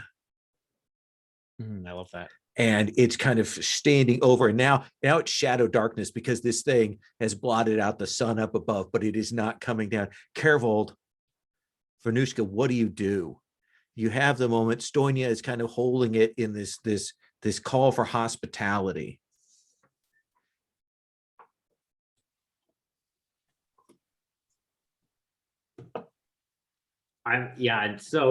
Our plan was to get in here and cause some level of destruction. So I think that's.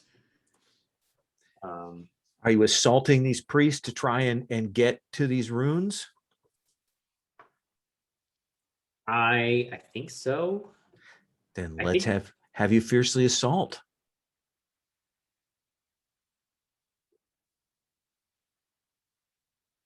Yeah, that's not going to go well, but let's do it. Okay.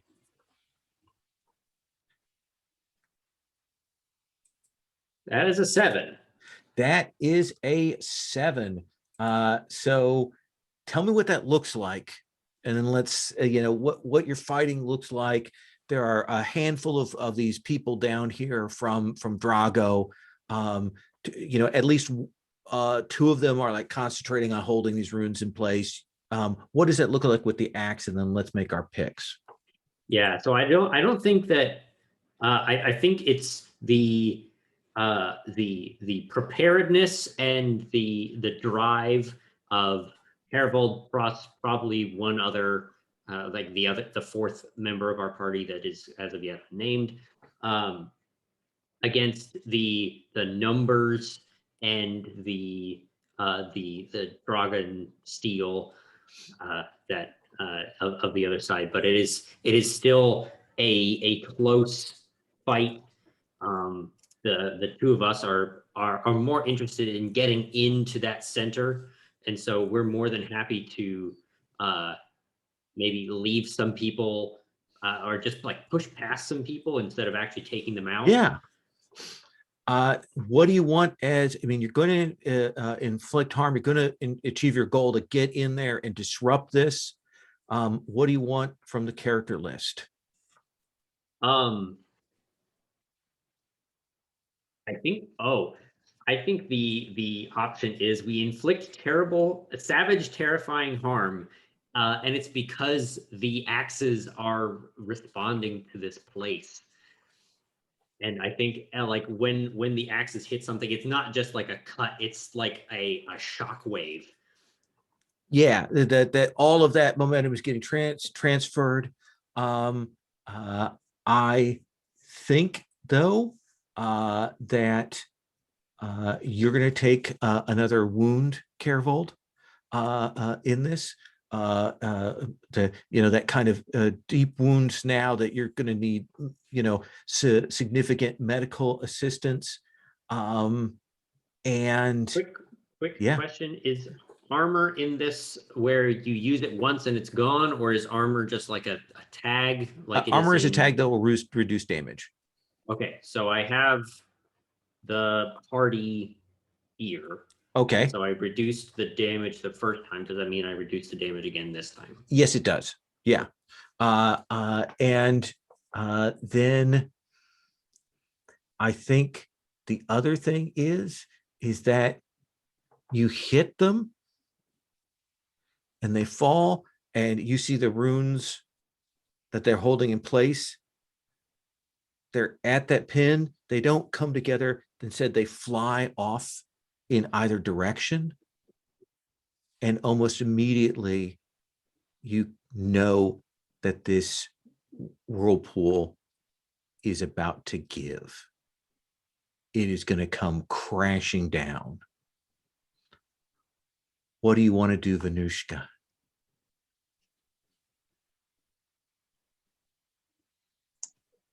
I mean,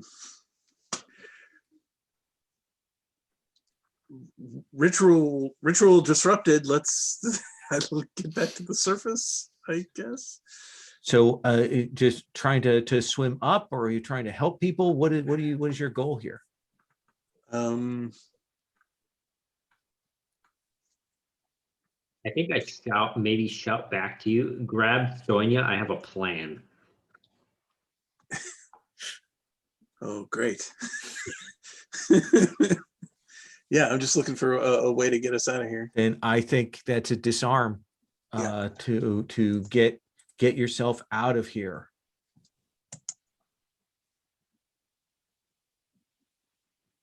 It's an 8. That is an 8. You will grab and start to like leap and try to swim upwards, even as this thing is falling and the pressure is changing. What is your choice though for the 7 to 9?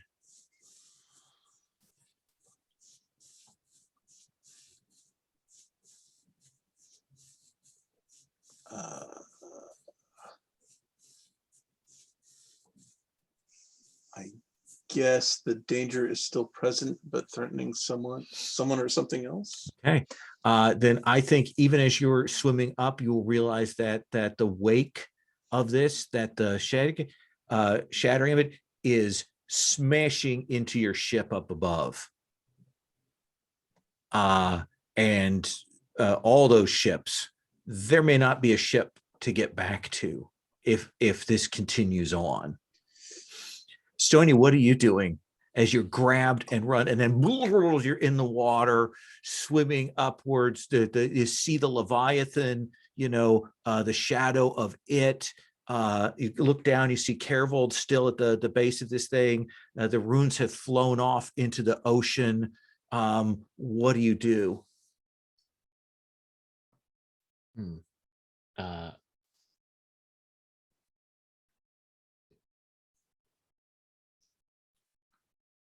Yeah, that's a really good suggestion,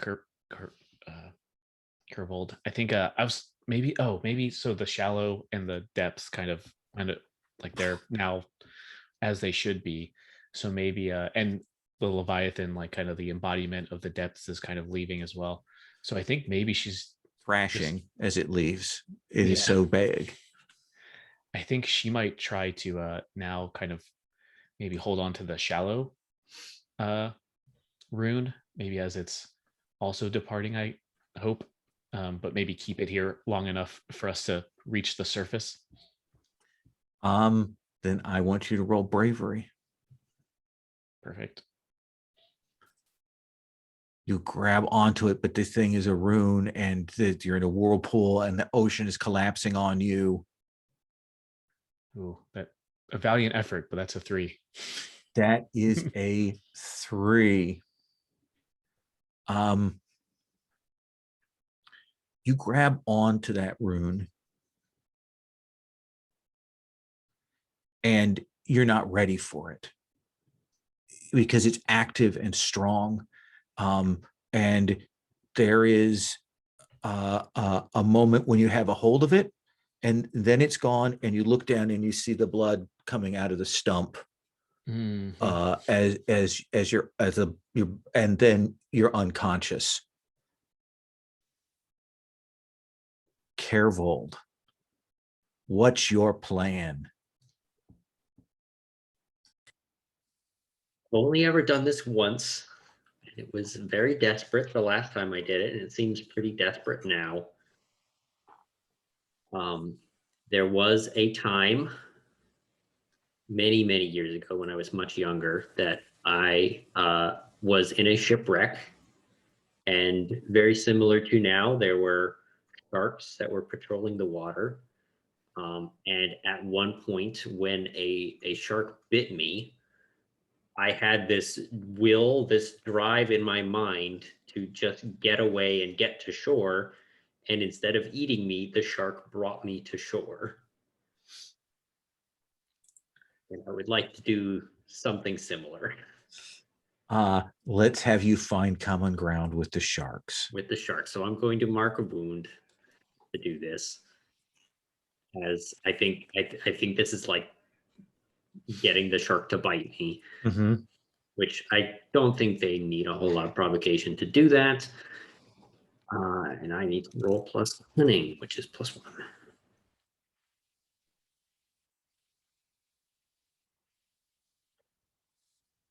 Snake eyes.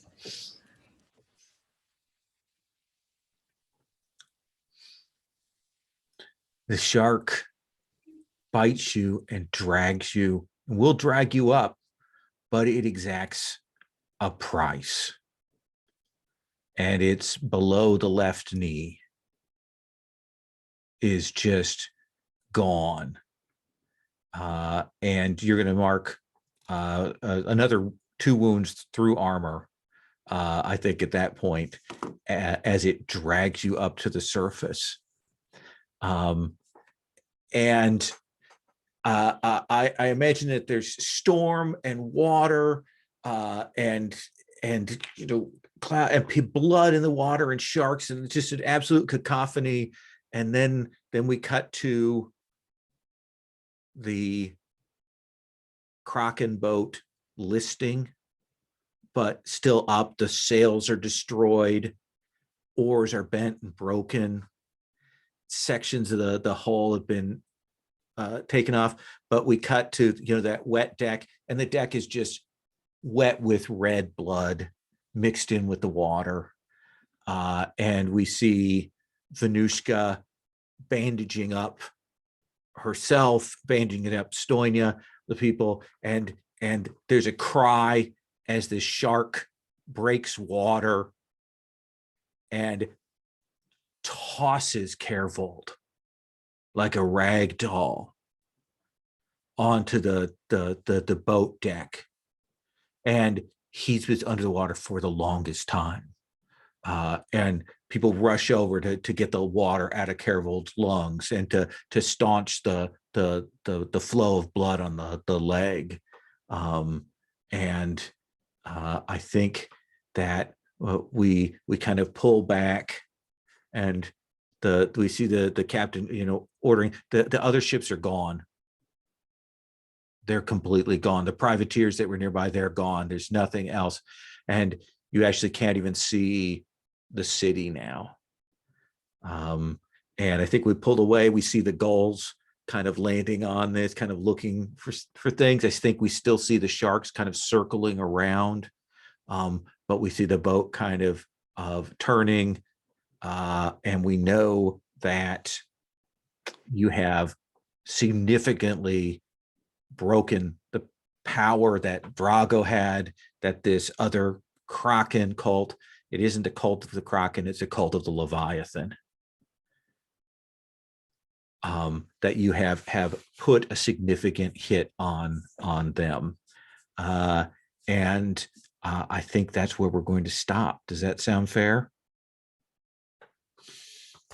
I would like to do a quick stars and wishes, if you don't mind. We'll do that.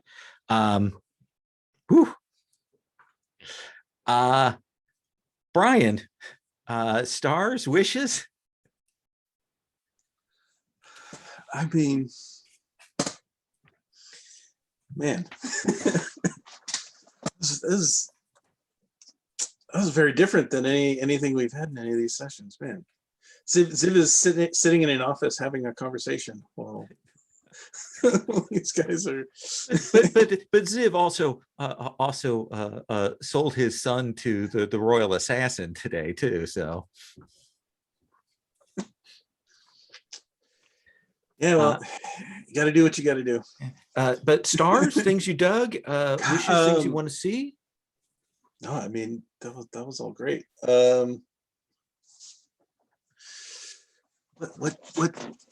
What doesn't get a star? Yeah, I don't know. That's a fair answer. That's a fair answer. I've had that actually in the last Fleet game I've been playing. I've been like, I don't know what to say. That was a wild session. I'm just, so I think that's a reasonable answer. David, stars, wishes? Yeah, this was a really intense session. I loved it. I want to thank both the players for trying to maybe think outside the box or just go kind of crazy, like Brian's idea of, you know what I should do is convince the arbiter's like right-hand person to like change sides, basically, was incredible. And yeah, basically everything in that sea voyage was wild, and it definitely encouraged me to be like, you know what, maybe I could ask for the Leviathan's hospitality. That was great. Later. That was, these have all been crazy. So good. So good. So, yeah, just stars all around. Really awesome. A wish I did have is and this is totally my fault, but I'm like, oh man, if we do quick characters again, I have to force myself not to be Stonia, because I'm the only one who hasn't tried out the quick character thing yet, and it sounds fun. Because last time I was like, you know what? No, I just love her too much, I guess. And that's fair. And Sam.